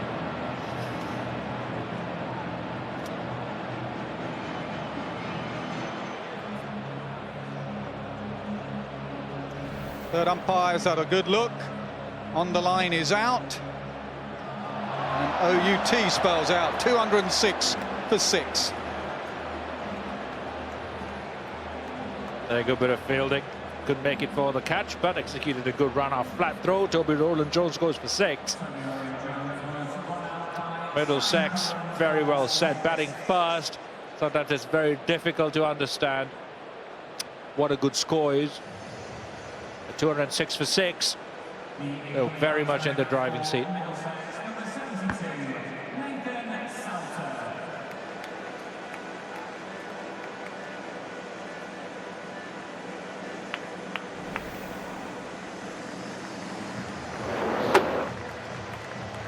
Millimeters into the batsman being safe or out. And just on the crease when the bells came off. The crease belongs to the umpire. And off you go. Sam Curran signaling to the combox or the pod, but that's out. 4 deliveries to go. Mid on, long on, comes in. Relatively easy catch, up gone.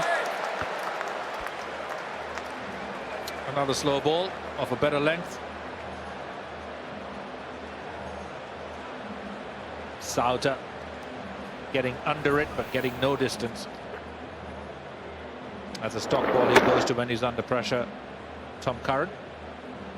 Seem nice and upright, holding in the pitch. An easy catch for Ollie Pope. A short of confidence, like you were saying, Nas, and in T20 cricket, if you don't get momentum, the matches come so quick and fast. It's really difficult to prepare and practice and put the work in to regain that comp. You need a few wins here and there, some close games to go your way to get back some of that momentum, and that changes the whole complexion of how you play T20 cricket.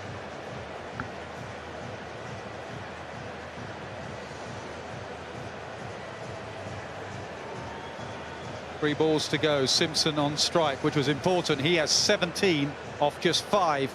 He struck it well.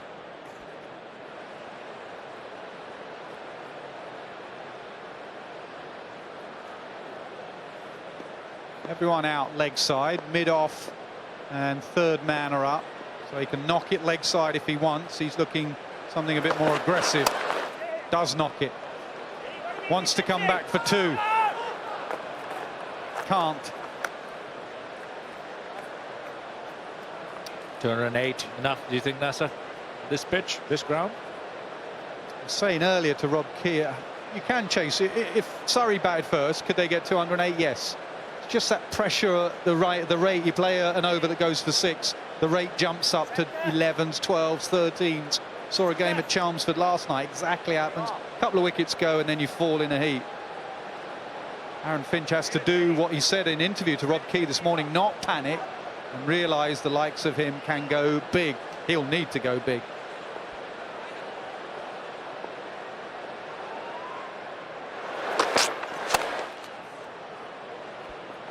Hit down the ground, they're looking for 2.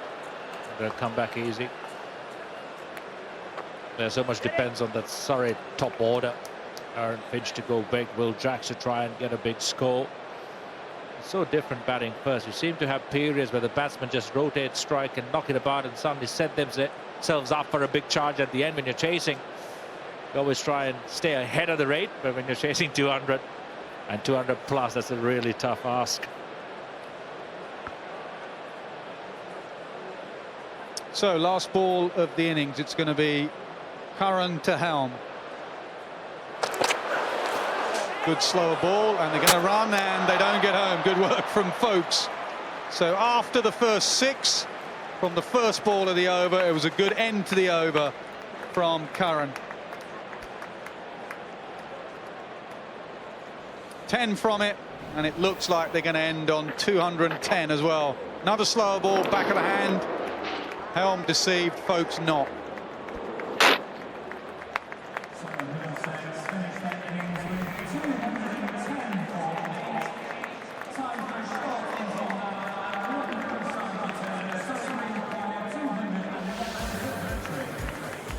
Middlesex 210 for 8, 70 for Morgan, 60 for De Villiers, 3 for Tom Curran. Surrey will need 211 runs to win.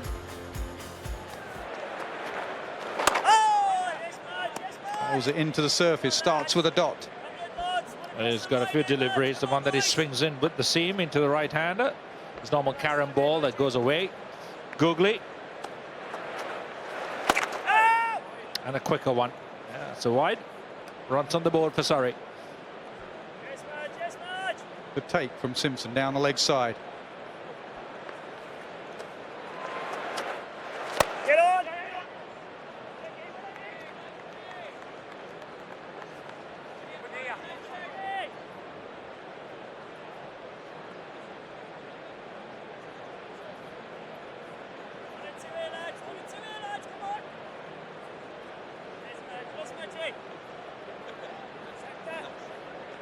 Very experienced, isn't he? 260 matches. Excellent strike rate.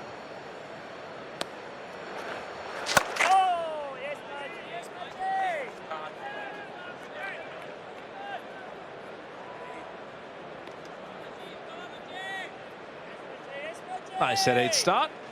Probably look for 6 singles off this over unless a bad ball's bowled. Bowling very straight. No width at all. When you bowl outside off, you can be hit both sides. You can be hit over the offside and also slog, swept, drag leg side. So he's bowling stump to stump.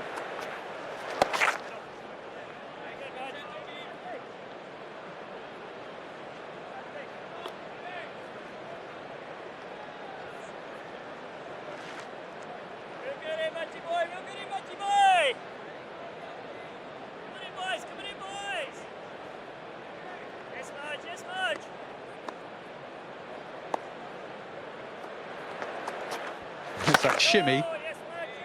They're all doing it now, the De Villiers shimmy. Good start from Majib, apart from the wide. 5 from the first over.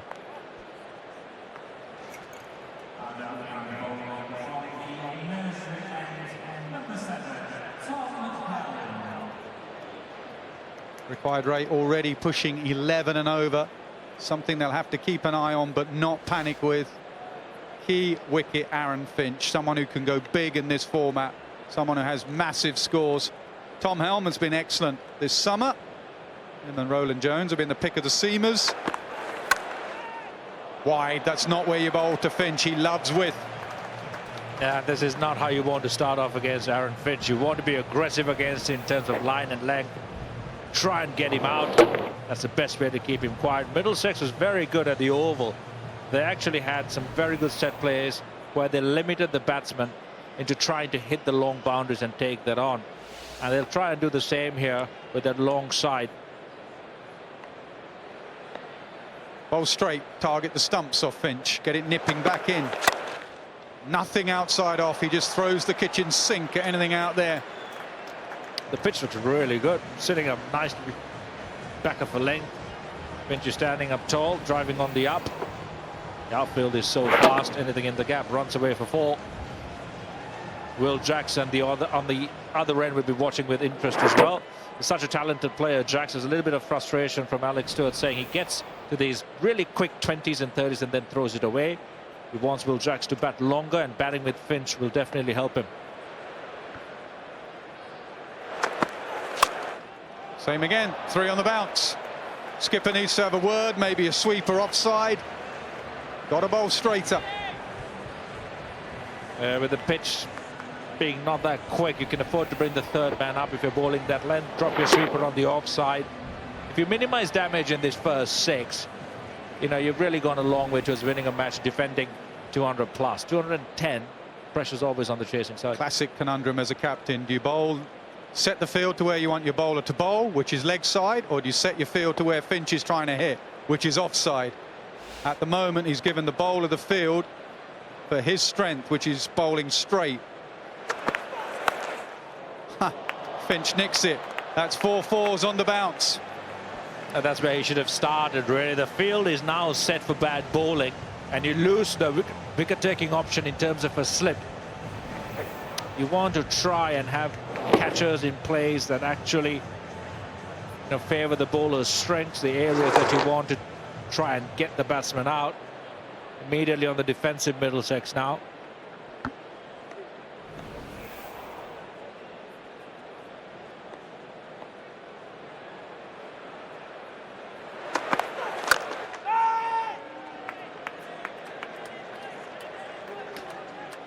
Ironic cheer goes up for the first dot for Helm this evening. Yeah, the sound of Aaron Fincher's bat, a little ominous. It's a crisp sound to that. Looks as if he's trying to get the measure of the pitch as well. How quickly T20 changes. Brilliant first over by Mujib. And then Helm. Ball boundaries.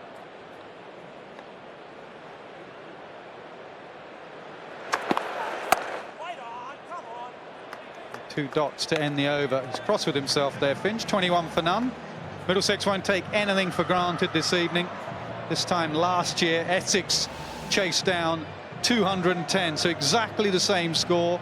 And Essex chased it down with 4 balls to spare. Runs for Dan Lawrence and Varun Chopra. So Middlesex will know that sometimes at Lord's, 210 can be chased down. Especially if one of your top 3 bat and constructs a big innings. The 70s and 80s, a couple of good partnerships. Mujib with his second over. That's a good option from Bulldrax. The ball just slowing down a little bit off the pitch. Thick inside edge. If you have wickets in hand and you get through to the 13th, 14th over, the pressure immediately reverses. It's always on the fielding side, and even at 12, I know it's very hard to defend.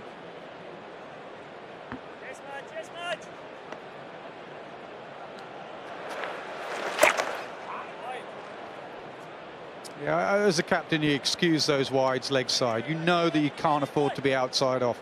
We've just seen the seamer go for 4 fours outside off. Obviously, you don't want everyone down there, but bowl straight. Because if you bowl outside off, he has to find the fielder. And the advantage to the fielding side with the mystery spinner like Mujib is that the batsmen are so caught up in watching the hand. They're always a fraction late. A little bit late on the sweep, a little bit late on cutting the ball with full power. Normal spinner bowling that line, Fincher would probably put him in the stands or try to. So what are you setting yourself for? Are you thinking one delivery and then changing? For Mujib especially, you've got to hedge your bets on what he's going to bowl most. He's not going to get a lot of turn. He's googly, just like that. There you go. You got to pick one side and stick to it, and you play him almost on length. If you can read him, and Bulldrax did just that, he read the googly and went with the spin. If you're a right-hander, you hit him straight down the ground, or you hit him leg side. Once you get that covered, you put pressure on the ball wider outside the off stump, quicker or shorter. That's when the offside comes in, but you pick one side and stick to it.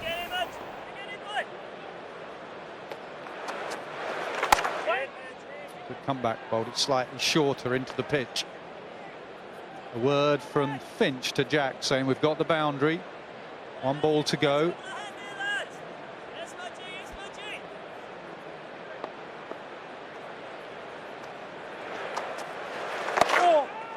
In the air, safe.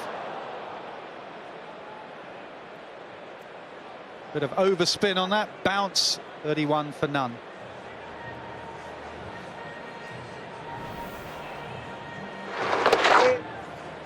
Bowled it into the surface and got some bounce. Wasn't pitching it up anymore after the slog sweep.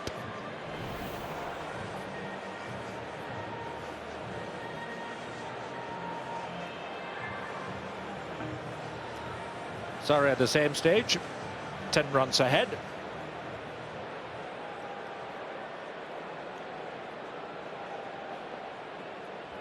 And all 10 wickets in hand. This is going to be a big over as well. How does Tom Helm come back? You a Will Jacks fan? Yeah, I think he's a very good player, especially in the shorter version. I think he's just coming to grips with what his real role is and what he can and can't do, and that'll take some time for him to learn. And once he gets over that period, I think he's a very, very promising prospect. He's a big, strong young lad as well. Good on the short ball, which is very important playing international cricket. Not too bad on spin as well. I just like him to bring that strike rotation into his shorter version as well. Oh, in the gap. It was in the air, and cover point and backward point set themselves, and it went right between the pair of them. Yeah, that's a beautiful shot. Jason Roy, I remember when I first saw him, was a little bit like Will Jacks in terms of hitting the ball really hard. He hits it really well, but always to fielders, and he's very reluctant to run upon hitting the shot. He holds his position, he holds his post for too long and misses out a lot of times on easy singles and puts a lot of pressure on himself to hit boundaries. Will Jacks needs to learn quickly. I'm sure he will. Yes, that's a better line. It took him 9 deliveries and he shakes his head. He knows what he was doing wrong. He's finally corrected. Yeah, it's a classic case of Will Jacks just getting ahead of himself as well. He's just got a boundary. The ball onto his legs. It would have just been very easy to work one onto the leg side and allow Aaron Finch to strike as well. They were just trying to go for too much. Trying to look for another boundary. Crucial wicket lost for Surrey. He's gone for 14. Surrey 35 for 1. Yeah, we got some great views from up above nowadays.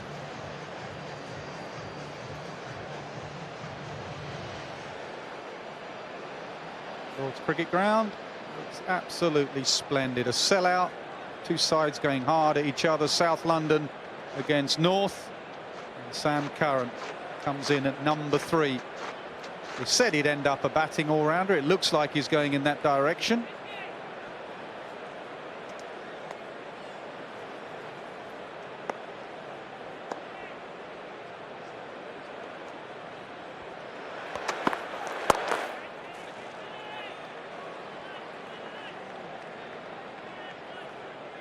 It erred too far outside off. And the key to both these batsmen, he'd love to produce that ball actually to Finch. Nip back from middle and off onto middle, bowled off the pads.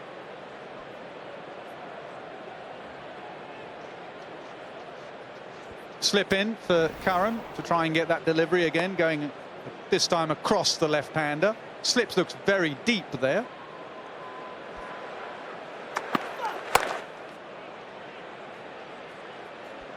Helm ball's a bit of a heavy ball.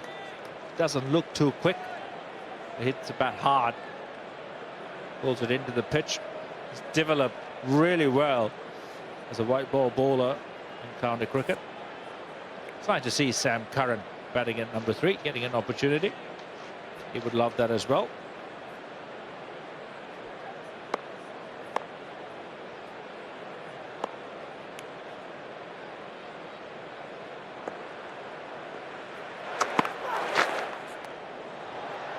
That'd be a wide. He did go across, but it was still a wide down the leg side. No, not given. 35 for 1.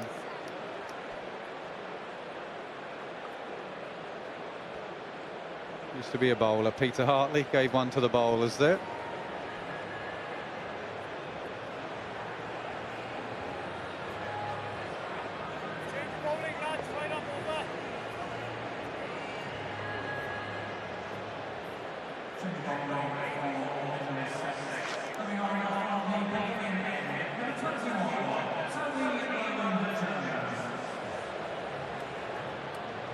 This stage, Middlesex were 26 for 2, so Surrey ahead.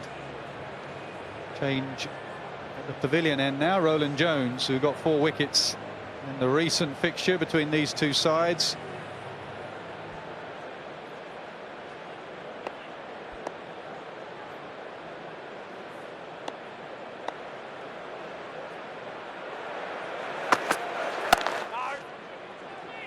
Aaron Finch really hanging back on the back foot, weight, not really forward. probably allows him to pick length really well in terms of the short ball through square leg. And if there's anything that's pitched up in his zone, he actually can really hit over the field from that position. He knows these two just sort of bowl back of the length, heavy balls, so he's trying to hang back and hit it at the top of the bounce, and they'll float it up.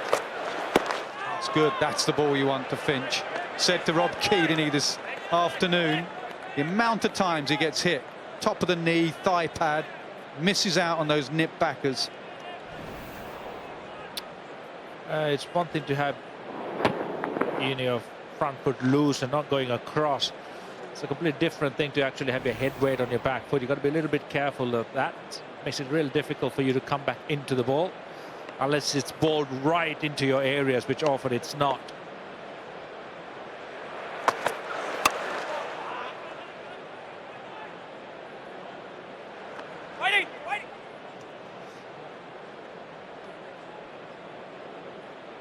Plenty of cricket. Not quite the Maidans of Mumbai, but how many is that? 1, 2, 3 games going on. A few picnics in the background. Lovely to see. There's a fraction more grass on these pitches. Yeah. Be about 60 games going on in those Mumbai Maidans, but nice to see. World Cup fever. Eoin Morgan spoke about it earlier, said that he's been around the country. Everyone's chatting cricket.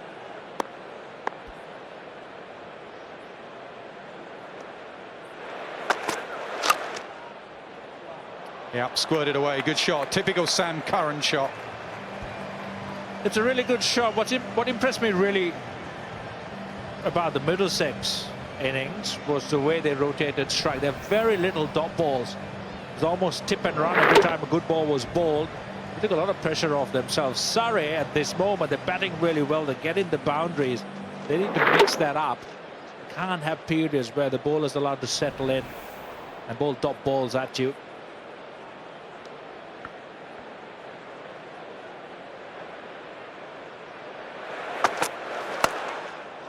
Splice to the bat, but good bat speed. Really good bat speed. Rafael Nadal backhand, isn't it? Straight down the ground, a lot of top spin. Just slapped it. Really well played. Very talented young man, Sam Curran. Released from the Test squad to play some T20 cricket for his county. And he'll want to make an impression.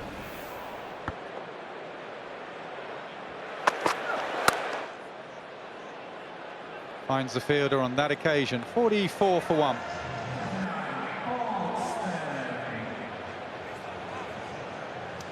Surrey 44 for 1 after 5 overs. Just one more over left of the power play. Middlesex not been too happy with the lines that they bowled. Can have a bit of spin. Paul Sterling coming into the attack. They're bowling into the longer boundary to the right-hander. Darts it right in there.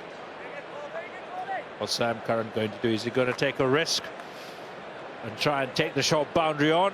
A slog sweep, use his feet, try and hit over mid-on. Sterling really doesn't turn the ball much. Throws it nice and flat, low trajectory.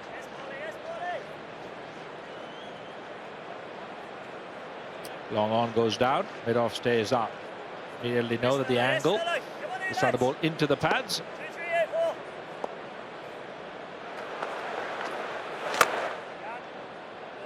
Tries to beat the infield, not able to get through.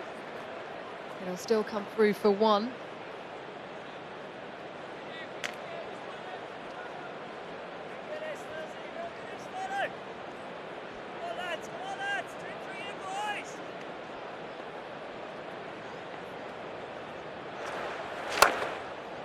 Gives himself a bit of room, gets the elevation, and it will go all the way for 4. The shorter part of the ground, down the slope as well.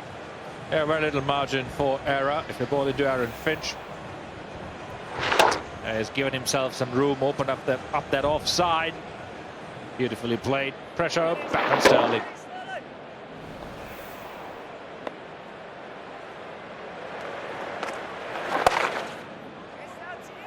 A great comeback, firing it at the pads. Just a single. It was interesting hearing from Aaron Finch ahead of this game, talking about balance at the crease and trying not to premeditate too much. Obviously someone who's played an excessive amount of T20 cricket. He talked a lot about the experiences that he has banked in his memory. Yeah, he seems to be making a conscious effort to try and keep his weight off that front foot. Gets him into a little bit of an odd position, away from his usual strengths of getting to the pitch of the ball and hitting through the line of the ball. Come on, boy.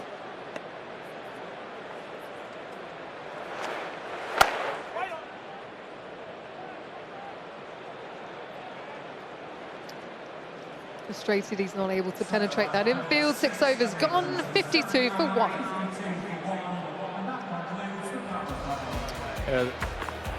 That's been the power play so far. Aaron Finch very severe on Tom Helm in his first over. 4 consecutive boundaries. And then Will Jacks climbing into one from Mujib, but Tom Helm coming back strongly and removes the dangerous Jacks. But Sam Curran has joined Aaron Finch, and Surrey have a platform.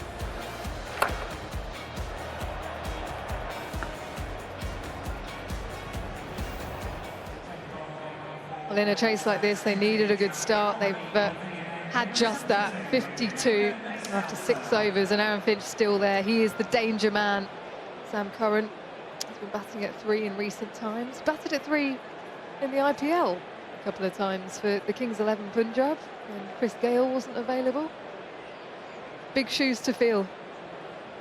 He's a really good player, very versatile. You can use him anywhere.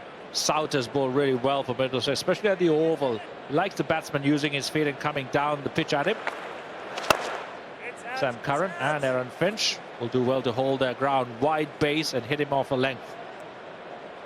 Don't let Souter know that you're coming at him. The moment he sees that, he just bowls it short, quicker, wider, away from your hitting zones.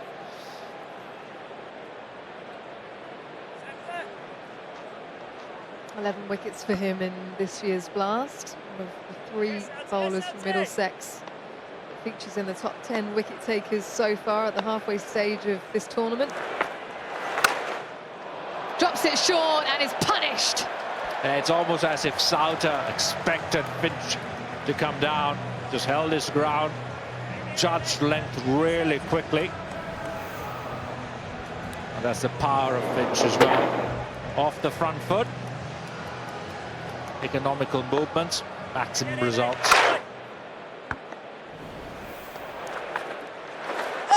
Through everyone. A run away to the boundary. Yeah, Aaron Finch did say that he doesn't premeditate, but he was pushing onto his back foot to a well pitched up delivery. That was the first one that went for 6. And the next one is through everyone.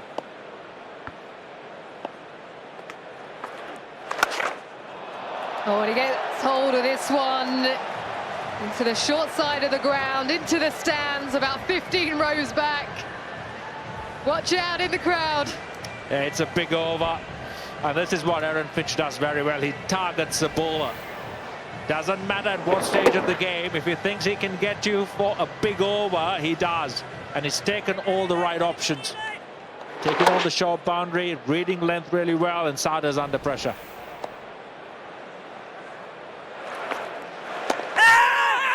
Was it pad first? Jeff Evans not interested. The googly comes out. How close was this? Yeah, Souter's never going to turn the ball. If that was just bad, I reckon that was very, very close. The umpire not being able to say whether it was bat first or pad first.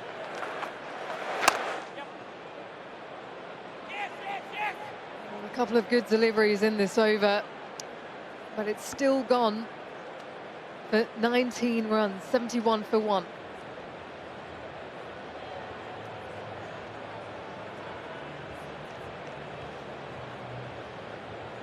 Bowling's been good for Middlesex in general in this tournament. They've only used 6 or 7 bowlers right throughout, whereas last year they were going through about 16 or 17 different bowling options.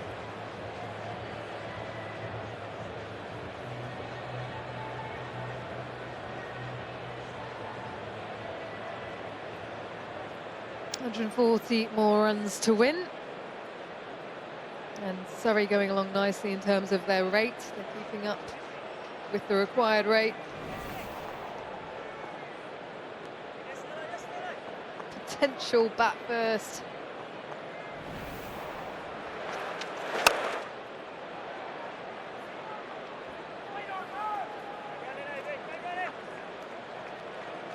Right, Keezy, have you recovered from your zorbing mission? Not sure that was much fun. Nashi was quick. Much quicker than I thought. I thought I was going to win it easy, actually. Those little legs.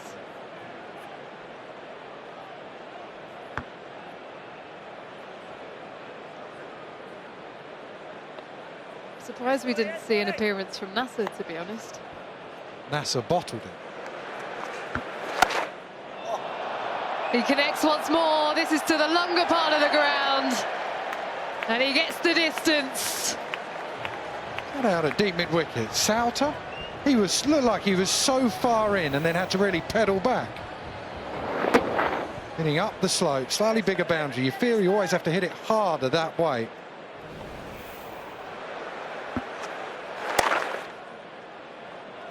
Well, hustle here.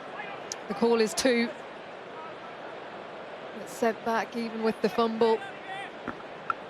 So far, this is special from Finch. When you're chasing this type of score, you cannot afford to put a foot wrong. Someone has to do something extraordinary.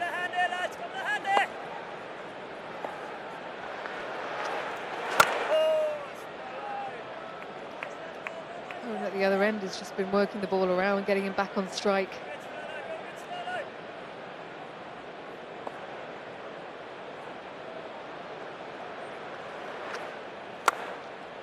What a shot that is. Lovely snap of the wrist. He will get 4 for it. Some serious talent has Sam Curran, and this just shows you what it is. Ability to just pick the length and then the hand speed.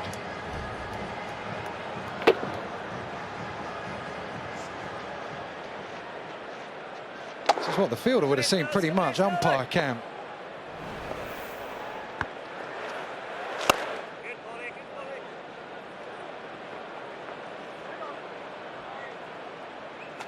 That's all just for that one off the last ball. 13 runs from the over, 84 for 1.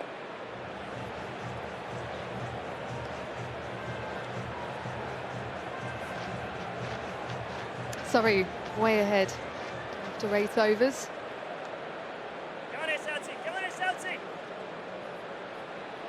Souter to continue. You talked about bowling attacks, Keezy, a little bit earlier. And the good bowling sides generally do well in T20 tournaments. As that is launched down the ground, has he got enough on it? He has. Didn't look like it when it came off the bat. Looked like he tried to drag it into the leg side, ended up hitting it straight, but managed to just skew it far enough.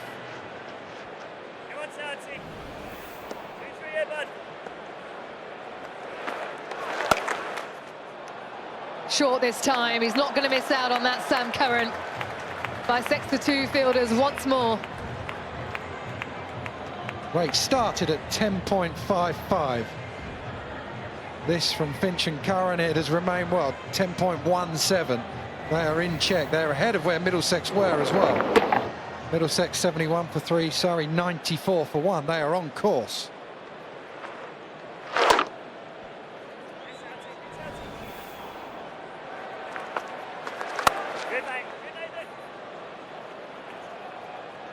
This time a bit of respite from the boundary.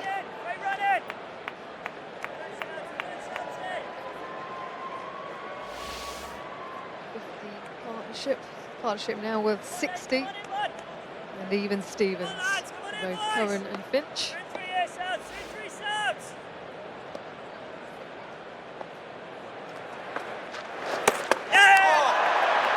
He does get him. He does get him. I thought he completely missed it. Simpson behind the stumps. Beats Aaron Finch. That is a crucial wicket. As good as Finch is, you think, did he have to do this? Souter had been bowling a few drag downs. Curran had smashed the early part of this over.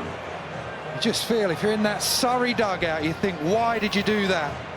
Was it necessary? You'd got the runs you needed off the over. Doesn't matter. Finch goes. Big wicket. He goes for 47, 95 for 2.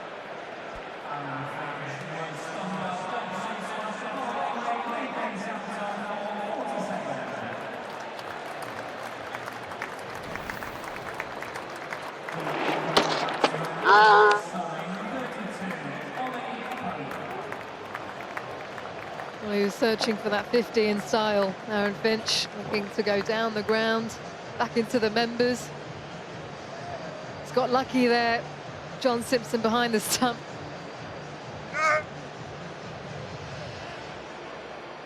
Huge wicket in the context of this run chase. Aaron Finch is finding the boundary on a regular basis. Ollie Pope then next man in. Returned after a shoulder injuries, had the operation. Came in, his first game back was against Middlesex at the Oval. And first ball, he smashed it away for 4 through the offside. He was looking to time the ball beautifully.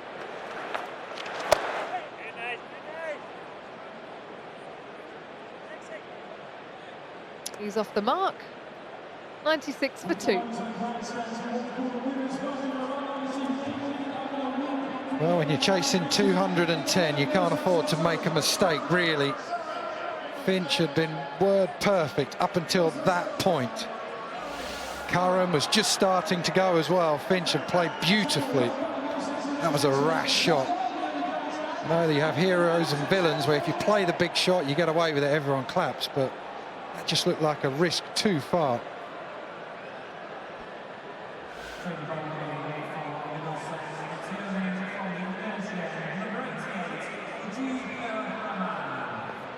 $115 more required from 66. I think, yeah, his foot was fairly set back in the crease. Don't think it lifted. A good bit of work this time. Got lucky with the stumping of Finch. That's better from Simpson. That's going to be tricky facing Majid when you've just come in. Just get through this over, Ollie Pope. Looks to hustle between the wickets, Ollie Pope. Needs to be quick in off that boundary. Same Curran, actually. He's a real problem, is Majid, with all his mystery. You just wait for a bad ball, try and take him at a runner ball, score at the other end. Majid's been the most economical of the Middlesex bowlers in this year's tournament, which is incredible, really, when you think he bowls a lot of overs in the power play. The new ball as well. Good match.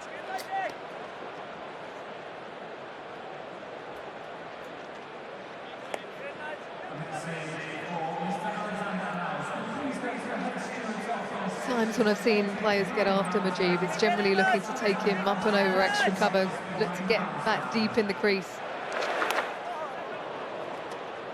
And he's beaten there to get some bat on it, maybe an inside edge. Has it gone for 4? I think it might be okay, but they'll just check it. I reckon that with his feet, he pushed the cushion just slightly out the way.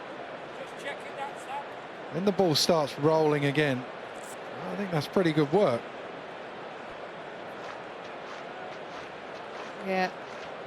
Ball is out of his hand when he makes contact with the boundary, so we will have confirmation. That's absolutely fine.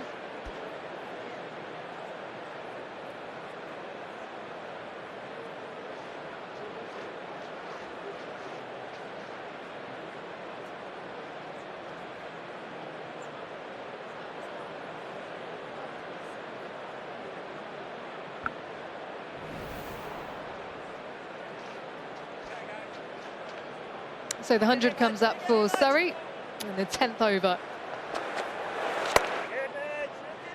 I think he's doing it right, Curran. Smart batting. Don't panic, see him off. He'll have one more over after this. Take him, if he bowls his 4 overs, doesn't get a wicket, but goes for 26, 27, you'll take that.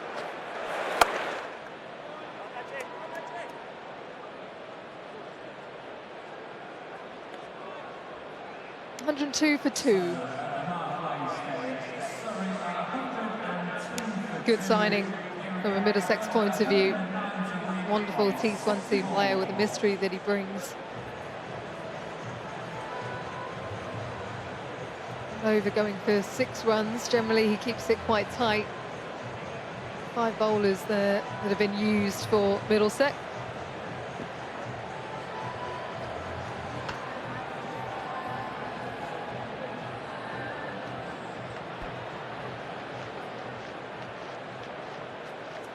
Out with a big wicket of Aaron Finch in his previous over. Had most people smiling. Must be a Surrey fan. Slot sweep, wonderful connection again. Cool, calm and collected as Sam Curran. Plenty of kids here tonight. Excellent crowd. Brilliant shot. Picked the gap perfectly.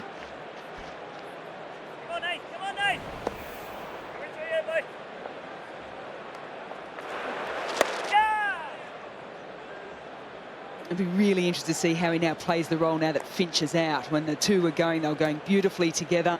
You lose your captain and a player that you know can chase down a massive total of 210. A new player out in the middle, Ollie Pope. Wonderful to see him back out and playing cricket again.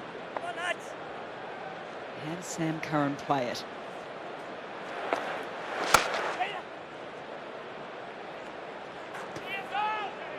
Yeah, got the boundary early, that takes the pressure off, then you try and tick along. I suppose the real key is on how Pope plays. What you don't want is Ollie Pope to put too much pressure on Curran.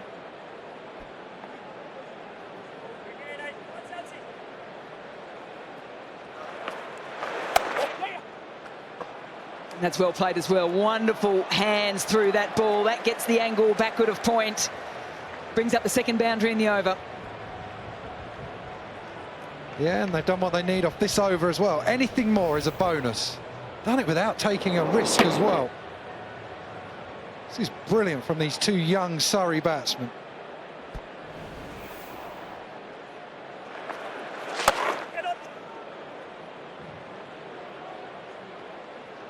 Wonderful to see Sam Pope recovered from that shoulder injury, and straight away he's got back into the Surrey colours and he's looked good out in the middle.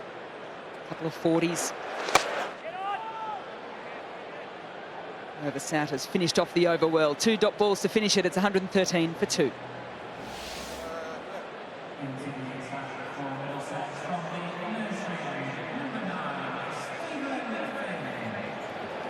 When you're chasing a big total, you want to try and stay ahead of the run rate. That's what Surrey have done so far, having only lost the 2 wickets. They've got 9 overs to play with. 2 players out in the middle have been through the Surrey system in Sam Curran and Ollie Pope.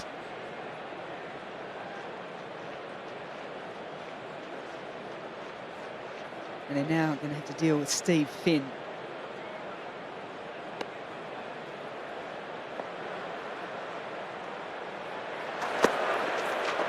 That's a good pill straight up. What it does, however, do for Sam Curran, he probably knows he's not going to get another shortish one throughout the over. Yeah, that's a good start. Slightly more slingy, Stephen Finn, in T20 cricket. Slightly lower arm.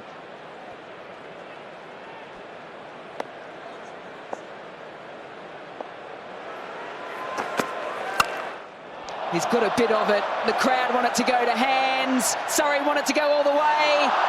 It's done a little bit of both. That hung in the air for an eternity. They want to see what happens right at the very end. Toby Rowland-Jones Went up, sounded good out of the middle of the bat. That's a long way down there. Does he parry it over the rope? No. Saw him actually wave to say sorry, because he probably feels he should have been right back, and he slightly misjudged it. Yeah, if he just held his position on the rope, got himself based there to begin with, he might have had the chance of taking the catch two hands. Skied again, another chance. Wicketkeeper takes it simply. What a build-up. The bouncer, the ball that goes for four that could have been caught. And then finally, he gets his man, he gets Curran. This is about Middlesex this year. They have more options with the ball. Stephen Finn into the attack now. Been waiting for his opportunity. Started brilliantly. Simple catch in the end for Simpson. Big wicket. Finch and now Curran, the two men who are flying, are gone. Curran goes for 39, 117 for 3.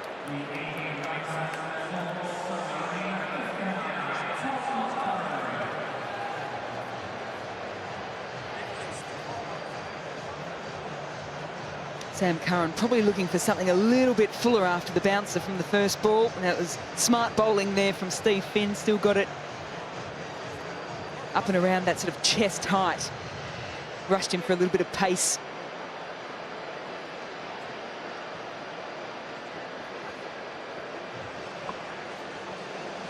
It's a wonderful evening here in London. It's a sold-out Lords. And they've been thoroughly entertained right up until this moment. They've seen Eoin Morgan and AB de Villiers striking the ball beautifully. And now all of a sudden, after a pretty good start from Surrey in this big run chase, they've seen a couple of quick wickets. Sam Curran replaced by Tom Curran, another exceptionally clean striker of the ball. It will be Ollie Pope on strike, though, as they crossed.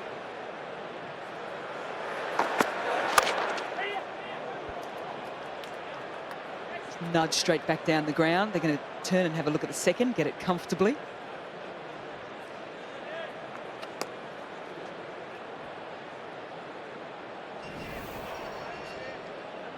This is a big moment. Curran was playing really well. A brilliant start from Stephen Finn. Looks like he's had to adapt his game just for this format. Come up with just a different way or something just to make the batsman think, whether it's the odd short ball, the odd slow ball. Oh, look at that kick off the pitch. That just asks a little bit more questions for Ollie Pope. He's like, yeah, where did that come from?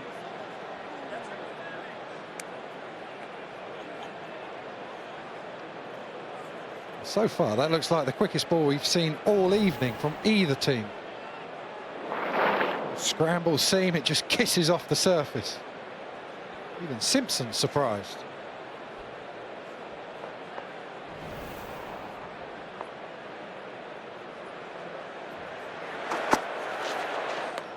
And again, a ball that whizzes through to Simpson. Successful over there for Middlesex with the wicket, 119 for 3.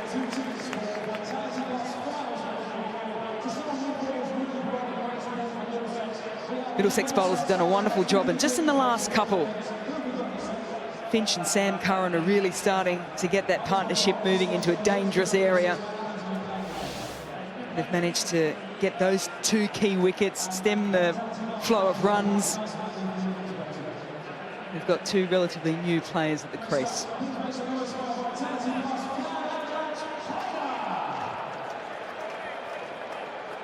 .92 needed from 48 deliveries. Never easy when you've got a big total on the board of 210 to chase. Wickets in hand will always be important for them.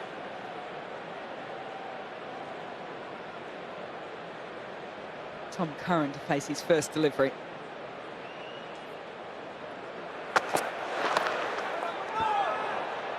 It's a little sighter to start with.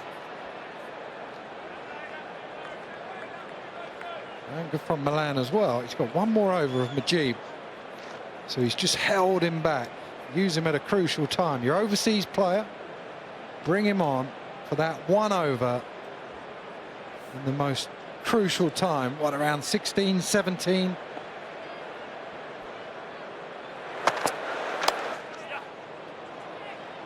Nice deft touch behind the wicket.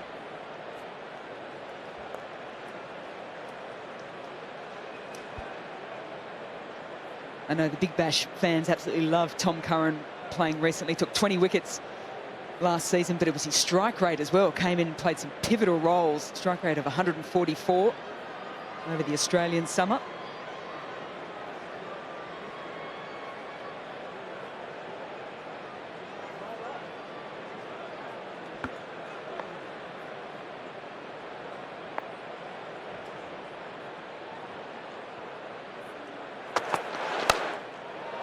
Well, it's going to clear the inner circle, but it won't clear the outer circle. Comfortable catch. Roland Jones into his second over. Picks up his first. And yet again, Middlesex finding ways to get wickets here. Will they get their first double win against Surrey in the same season since 2008? This wicket will certainly help that cause. Well, and the rate starts to creep up. What has been under control is just starting to go, what, 12.13 now with a wicket of Pope for 13, 120 for 4.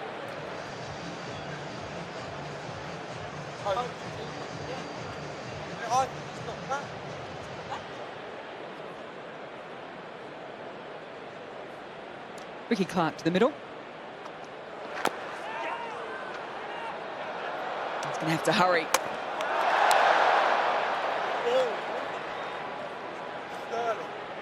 Sterling with the direct hit.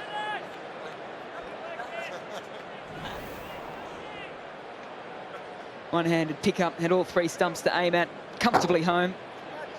I suppose the question here, Rob Key, is where's Ben Foakes? Yeah, he's on the slippery pole at the moment. Still Jordan Clark can hit a decent ball. Well, they obviously got their plan. The rate creeping up. Folks, they must see as someone who's going to nudge singles. Yeah. You think, what, Ricky Clark's in, Tom Curran's in ahead of him just to go and hit a few longer balls.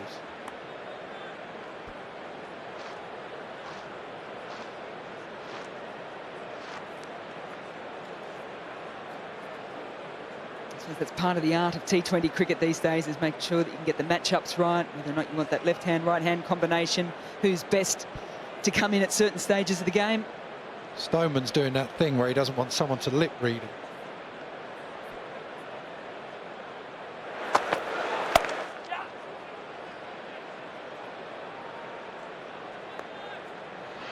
Would it really matter? 123 for 4.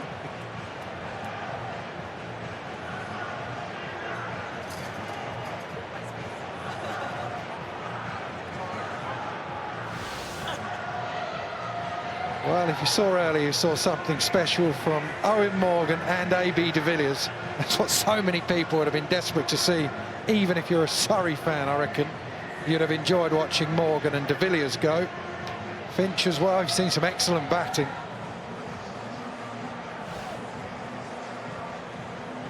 It is getting tougher and tougher, though, for Surrey.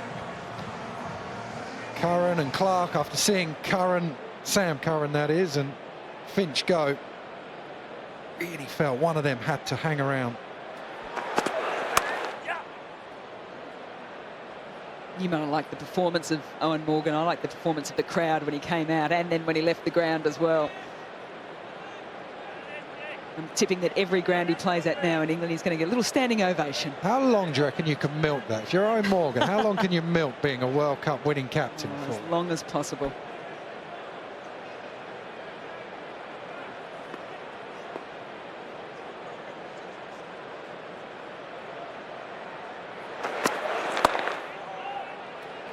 Well, I saw the 66 football team dressed up at Edgbaston recently, and they were getting a good round of applause. Saw the rugby, who do we see? Will Greenwood, was it, doing a thing with Michael Atherton? Before the World Cup final, actually.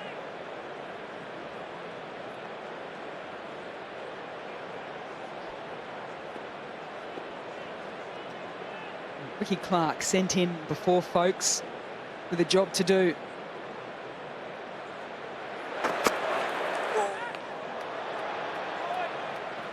Meanwhile, Finn's doing the perfect job here for Middlesex. It's like he's just done the same thing to Ricky Clark as he did to Ollie Pope, where he's just beating them for bounce. Ball seems to be zipping through that a little bit quicker than we've seen so far.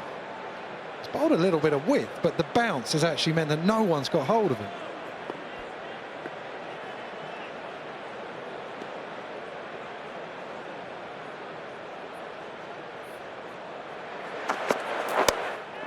He's changed it up well.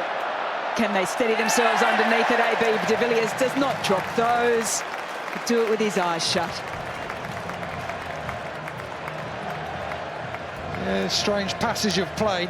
Still no bend, folks. Ricky Clark didn't do anything. Didn't try and hit it hard. Just tried to flick it. Just try and chip it over mid-wicket. Thought actually, with the rate as it is, then he's going to go out there and just try and play some big shots. As it is, a simple catch for de Villiers.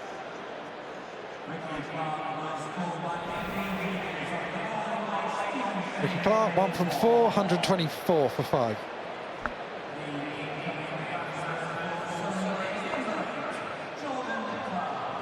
Waiting patiently. Here's Ben Folks.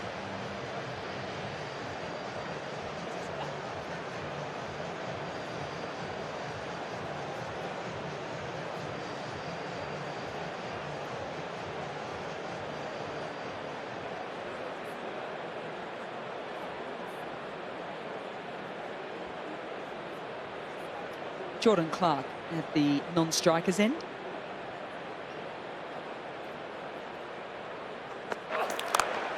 It's worked for him, and almost worked for him again. The big dive to the right, I think a little fingertip up.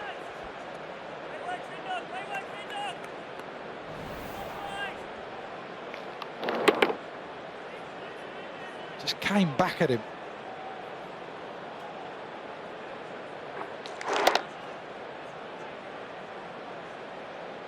Eskenazi there with a big dive. That back of the length ball is working well for Finn. Goes again, has no idea where it is, Clark. And that is a brilliant over. The wicket, just the 2 singles, it's 125 for 5. Game-changing spell from Stephen Finn so far. 2 overs, 2 for 8. Another short ball, excellent from Finn. Clark didn't have any idea where it was. Here's Ricky Clark. That was Jordan Clark, the new man in. This is the end of Ricky Clark. Tried to flick one over mid-wicket, low on the bat, simple catch.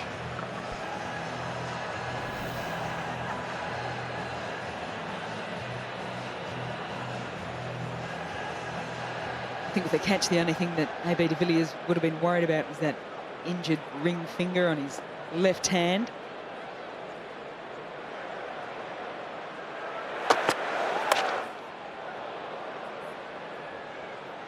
Boundaries at the start of the over is going to be critical here for Surrey.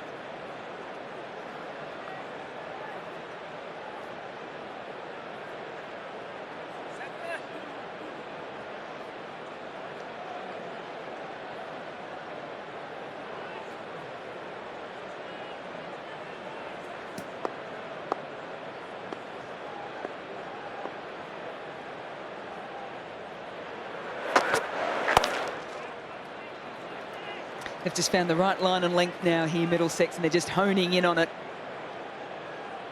Finn and Roland Jones. Just get the feeling, don't you, actually, what they want to try and do is just get a single, do something. When you get to this situation, you see 15 and over, you just think about the big shot and end up being block, block, block, slog. It's a good ball, just get up the other end. That's what Aaron Finch spoke to you about earlier today, wasn't it? Is try not to premeditate too much at all, because if you do and the ball isn't quite in that right area, you then go searching for it and you're out of position. And so many people try and hit themselves out of trouble. I reckon sometimes in this, the field is, well, there's a fair few gaps. Just try and Get up the other end, run around a little bit, try and rotate, and then you can start going.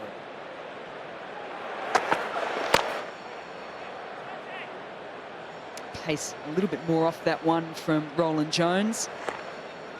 Dots, singles, Middlesex will be more than happy with that combination. Now gets to the stage of the game where a dot or a single just really elevates that required run rate. That's just jumped up 0.75 with that single.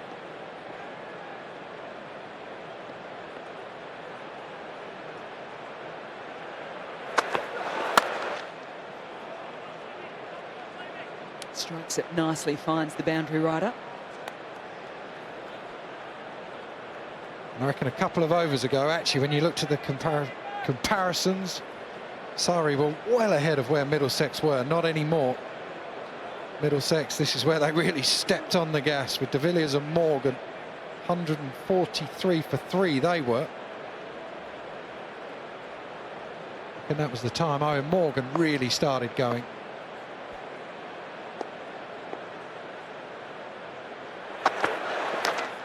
Well, that's edged.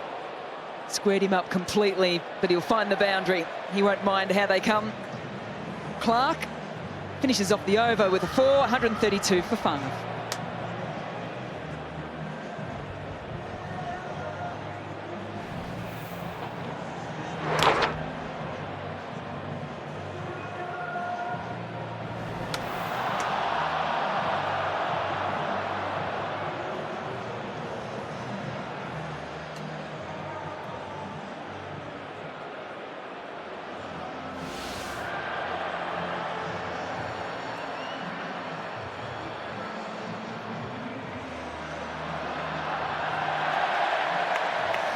Rate now pushing 16 and over. They need some serious hitting from here, do Surrey. 79 from 30. They're losing a few wickets in clumps, not really helping the cause. Big quiet overs as well since then. Finn has been very impressive tonight. 2 overs, 1 ball, 2 for 8. Good pace as well. Just kept the batsman guessing as to when the short ball was coming. The ball back of a length right throughout. The batsmen setting themselves up for the short ball. But he used it very smartly. Another wicket ball to Sam Curran. With a vicious bumper to Jordan Clark as well. First ball up. And again, in the air, man out there. Very good captaincy, very good bowling, excellent planning. Everything's going the home side's way. Everything they've done has been to a plan. They've set the field. They've got the batsman taking on the longer boundary. And they did the same thing at the Oval, Nasser, as well. There's really set plays where the field covers the ball that is going to be bowled. Exceptional execution. Tom Curran, he's got to go. Surrey now deeper in trouble, 132 for 6.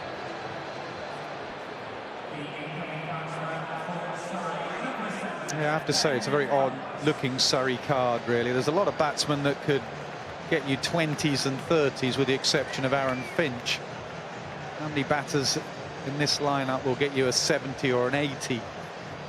Just Finch, I'd say. Lots of, not bits and pieces, but good cricketers will get you little cameos of 20s.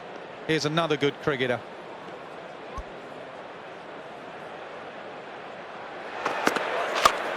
Seem a batsman short, a frontline batsman. Obviously, Roy away, Burns away, struggling. Finn not struggling. Sometimes you can go too far in terms of having a lot of all-rounders in your side. Sometimes you're much better served in T20 cricket having specialists for certain occasions, for dead bowling, bowling with the new ball, your specialist spinners, and then you tell your batsmen exactly what you expect of them in their roles. Ben Foakes batting way too down, number 8. In the air again, bounced out, not this time. There's a difficult situation for him to walk into. There's more batsmen that's used to batting up at the top, needs a few sighters before he can really take the bowling on. Beautiful bumper again, really well directed. Every ball that Finn's bowled has been with purpose, a lot of energy.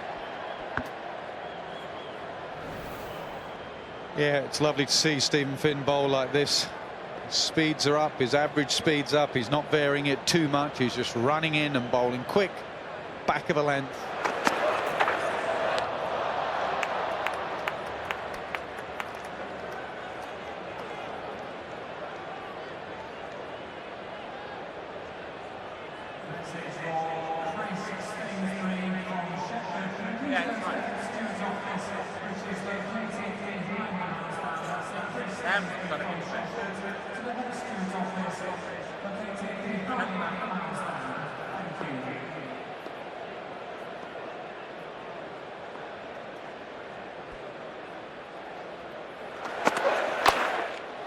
That's a nicely played shot over backward point.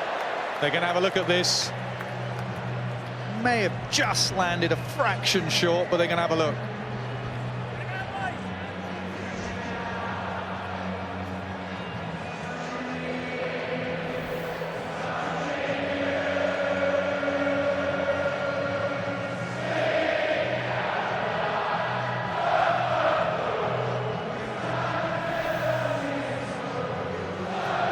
Yeah, it was a fraction short.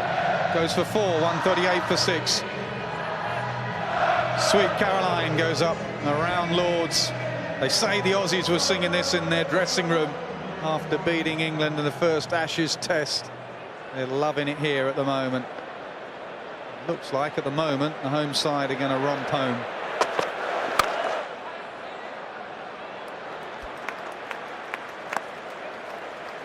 Yeah, fast approaching 19 runs and over. Surrey was in with the fight till about the 14th over. And Stephen Finn joined the party. And the Middlesex was on the rise.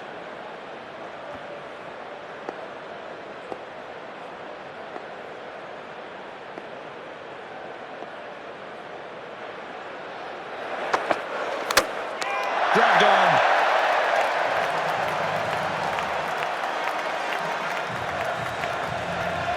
A big hack and a mow to the leg side, and Middlesex have their 7th. Yeah, there's a cry of joy from the long on boundary where A.B. de Villiers is fielding in front of us. Just goes to show how involved he is, how keen he is for Middlesex to get over the line. That was in the zone, in the slot for Clark. The drag on, the bails come off, and he's got to go for 10. Surrey 139 for 7.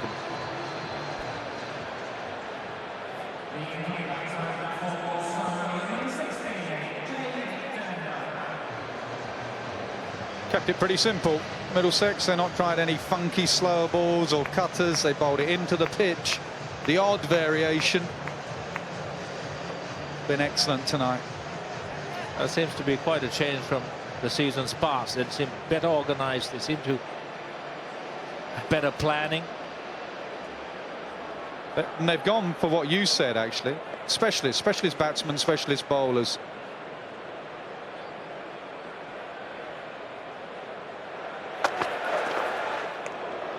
You know, Middlesex have 3 guys in their lineup who I think can get T20 hundreds. Milan has already got one this year.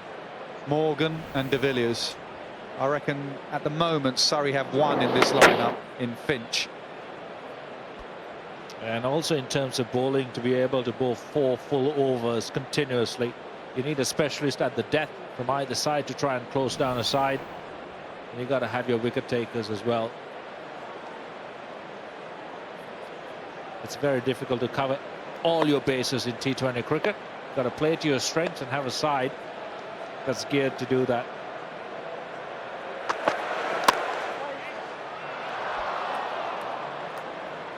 And it's been a change in T20 cricket around the world. You see maybe one all-rounder in most sides that you have who can hold his own in terms of batting or bowling in that side, and the rest are all specialists. Usually it's 6 full batsmen, maybe with someone who can bowl a bit of spin if need be, and then you get your 5 full bowlers playing.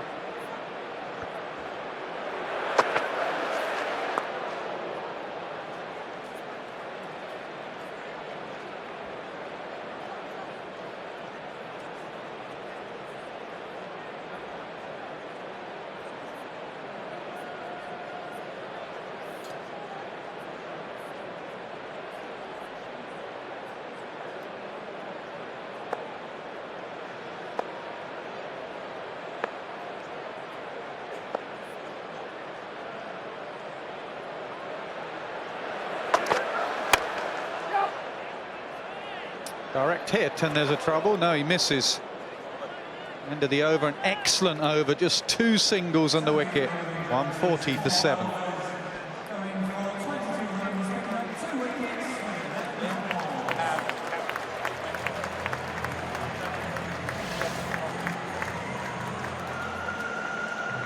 It's only going one way, this game, and that's north of the river. Surrey Strutters have arrived at Lord's, and the Middlesex Jazzers are way too strong for them.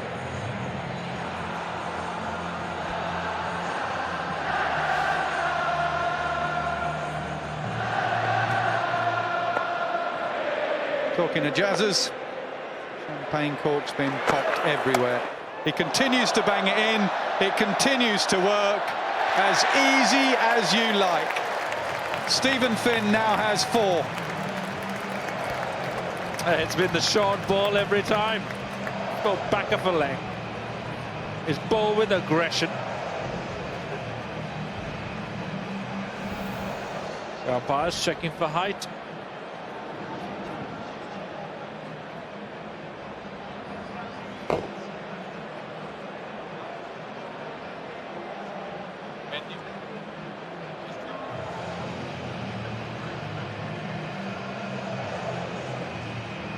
Absolutely fine. The umpire just checking, but he was in a crouched position there. So Finn has impressive figures of 4 for 14. Dernbach goes for 1. 140 for 8.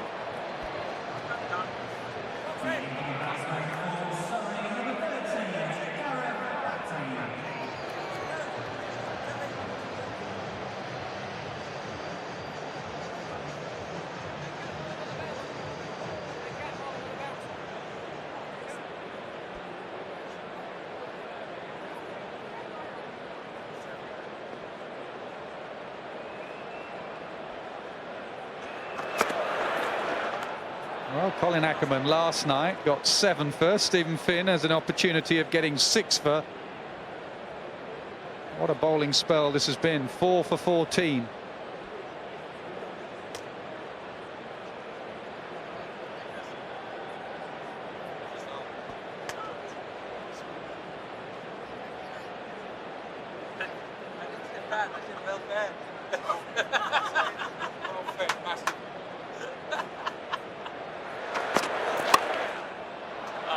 Mid-on, is it a fifer? It is a Finn fifer. Brilliant from Stephen Finn. He's had some difficult times, but what an evening he's had here. Yeah, he's looked relaxed right from the start. He's bowled beautifully. Once again, nothing fancy. Just hit the deck hard, hit his straps. He's been rewarded. Ben Folks, he's got to go. Surrey, almost out of it here. Gone for 2, Ben Folks. 140 for 9.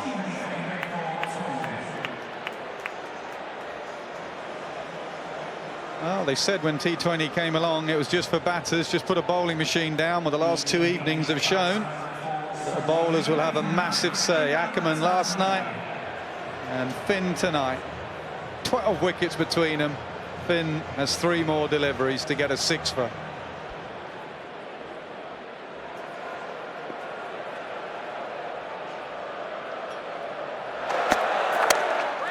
In the air. What a way that would have been to end a caught and bowled.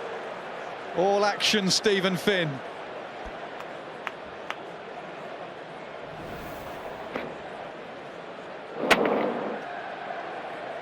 He does short bowling most of the time to establish batsmen.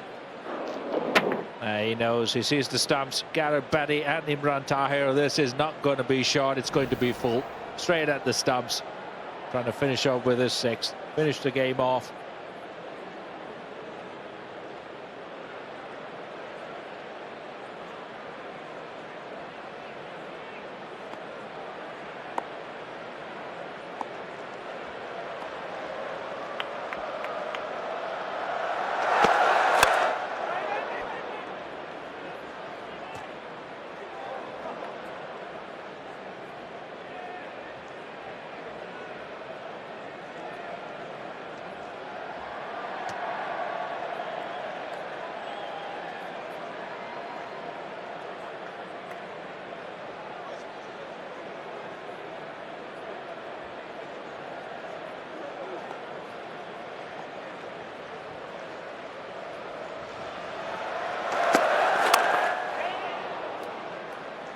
No 6 for, but Finn will end with 5 for 16. Outstanding spell.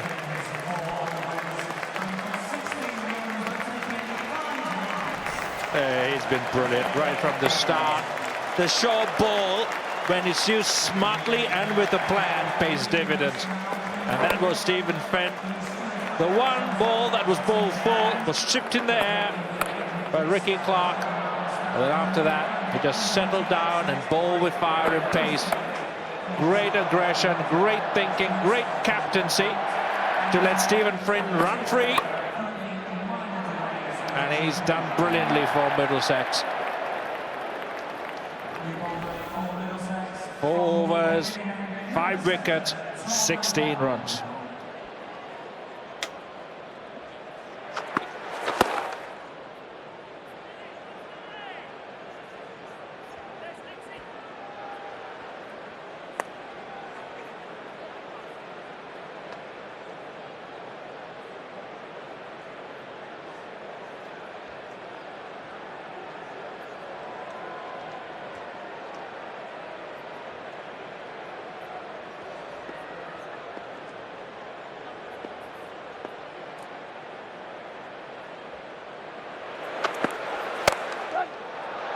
Mid-on tries to get there, can't.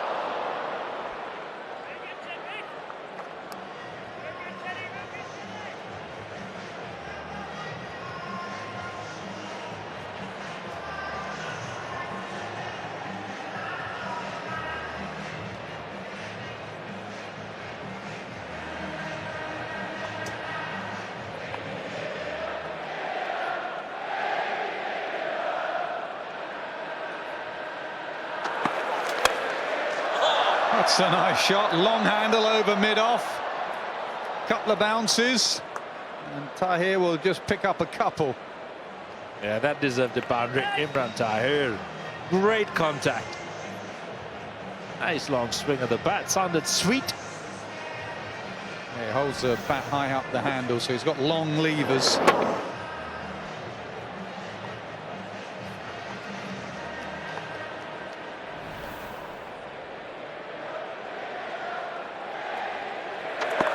Wide of the crease, drag leg side, mid-wicket, gone. Brilliant catch, it's all over. Magnificent Middlesex have won the London Derby. The white ball revolution continues here at Lord's. They have prioritised white ball cricket, and they are looking good at the moment in the blast. And they've been excellent. They just look like a team that knows what they're doing. They've got their plans right. They stick to their plans. They execute well. They have batsmen and bowlers who fit into every situation. They've used their overseas spinner Mujib really well. They've used spin brilliantly today. And Middlesex, they seem a happy bunch. They seem like a team with a mission. And you can just see it by the way they play. It's been a brilliant night of entertainment for everyone concerned.